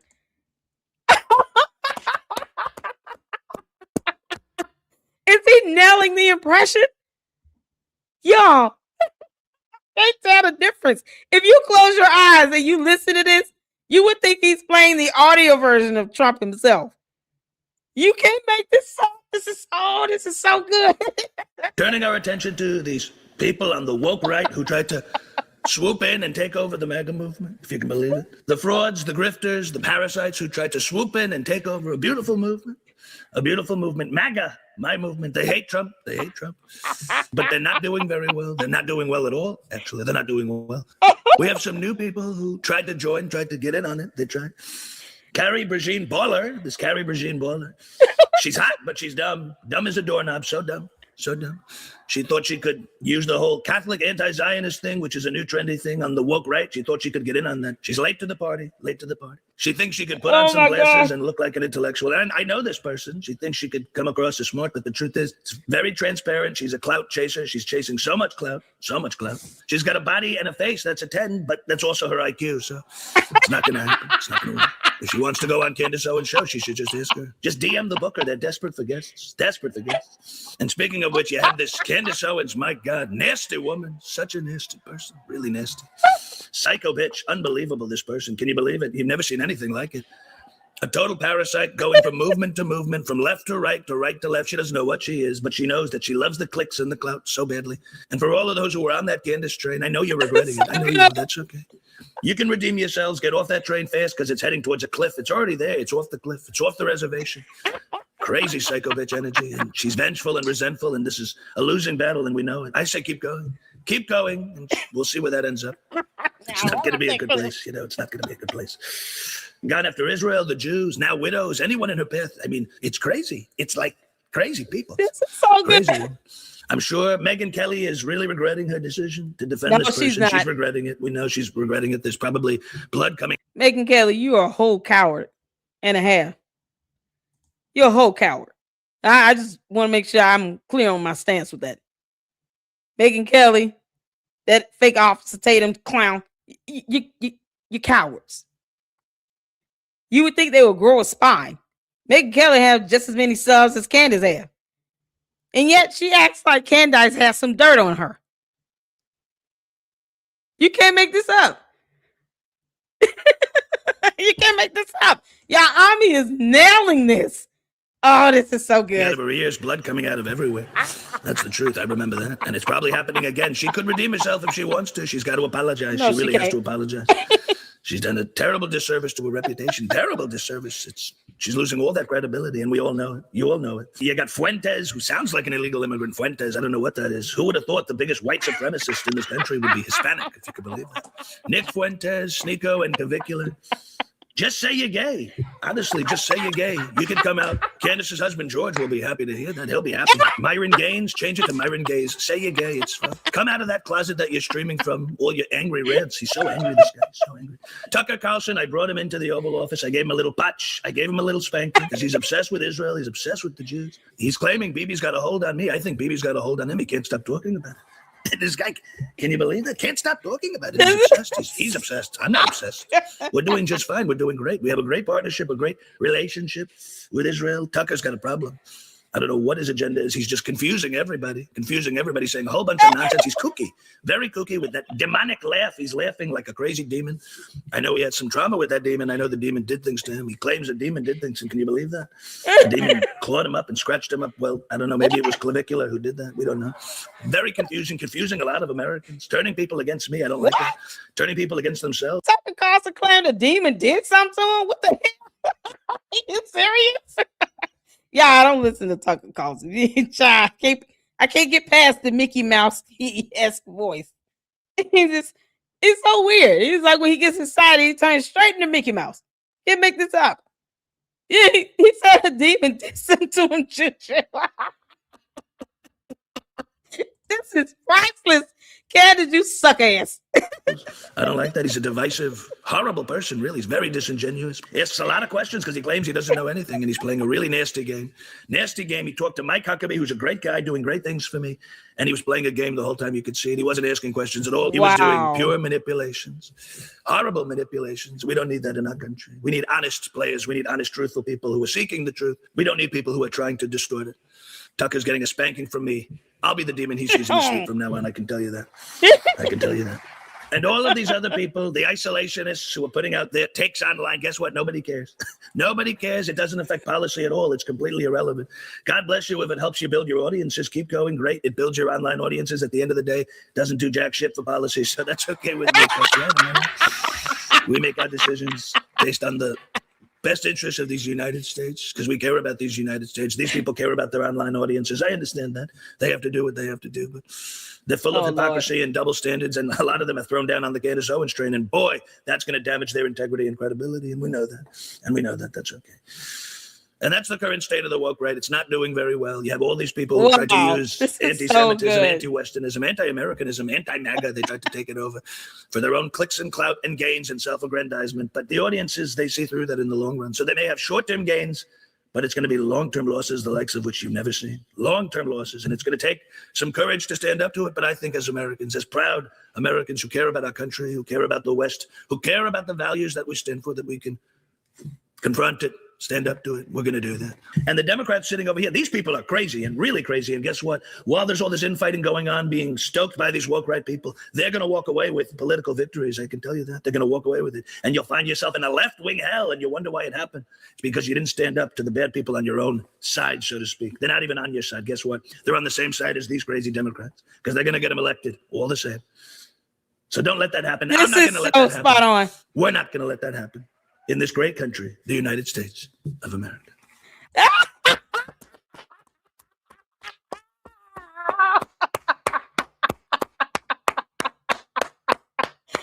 Oh no! Oh my God! Oh, that's so good. Ami, I love you so much. Mama's so proud of you, Ami. That was so good, y'all. That was spot on.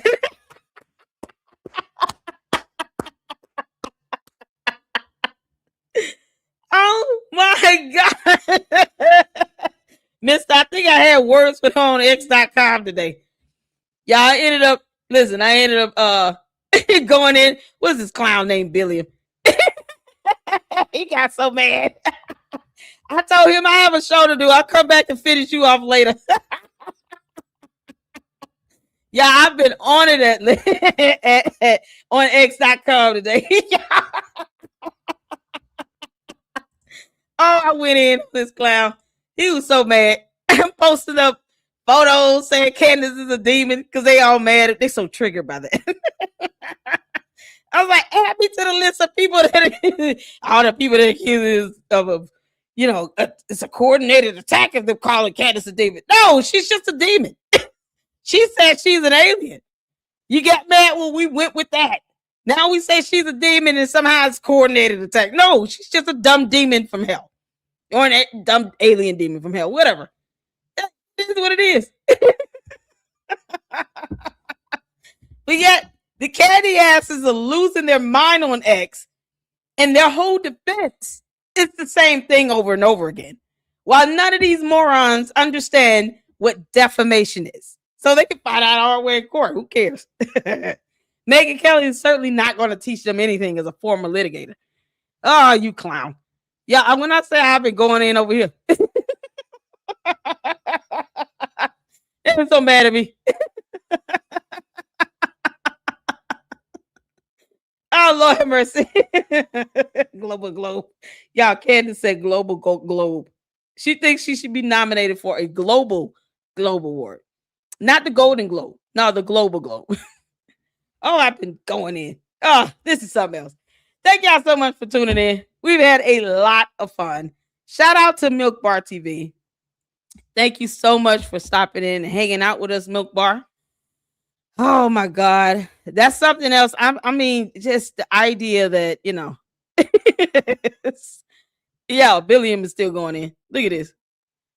I told you all, look, Billiam is he's still trying. I told him, look, Mama will be back. He called me and he said I'm racist. Like I owe Candace something. Candace, you can kiss my ass. Tell your cult members I care less how they feel. Yeah, I told him I would be back. I said, listen, I'll be back. I got a show to do. And I'm going to come back and crack more jokes on your ass later. I will deliver on that. Billy, heads up. He's still a moron. Yeah, he's still replying to me after I told him I'd be back. You come back this up. These people are weird. Shout out to all of you all. Thank y'all so much. I'm going to go live and finish up the video we were doing on Marianne Lorient. Oh, child, that's another clown. She's catching it. And I appreciate all of you. Hit the like button. Leave me your thoughts and comments below. Candy ass cult members, you can still kick rocks. You all know that. And every time you come in my chat, you come at your own merit. All right. So thank y'all. We'll be back at it tomorrow. Yes, Catherine, I know. He had to leave a little early, but we didn't miss too much without him. But we'll be back at it tomorrow. We'll go live again with the dumb cult leader. Candace, you're gross. Stop putting up pictures of children from yearbooks in your videos. It's stupid. You wouldn't want your kids to land in somebody else's videos in your books. So the same way you wouldn't want that to happen with your 4 children, don't do that to somebody else's kids. You're an idiot. All right. Y'all, thank y'all so much. I love you guys. I appreciate you all. Hit the like button. I want to thank all of you all for the memberships. Wyoming Gal gifted 5 LLC memberships. Shout out to my mods, y'all. Melinda gifted 5 LLC memberships. Shout out to my mod, Laura, for becoming a 10-month member. Thank you, MT, for the $1.99 super. Oh my God, I can't believe I missed MilkBarTV. You guys, make sure you check out the replay of this. And MTX again with the $4.99 super. LLC, can you find out if Milk Bar has an email for people to send him content? Yes. And I will let him know if you want. Email me at ladyluckclubllc@yahoo.com. MT, email me, and then if he gives me the approval, I'll forward over or just include you in an email with him, and then you can take it from there. So email me at ladyluckclubllc@yahoo.com. And let's do it that way, because I don't want to put his email address out there if he don't really want it out there. I don't know how he feels about that, but I have no problem making sure you connect with him. He is a great guy, and we had a ton of fun. All right. Y'all be good. I'll see you all in the next one. Until then, Lady Luck Club out. Deuces.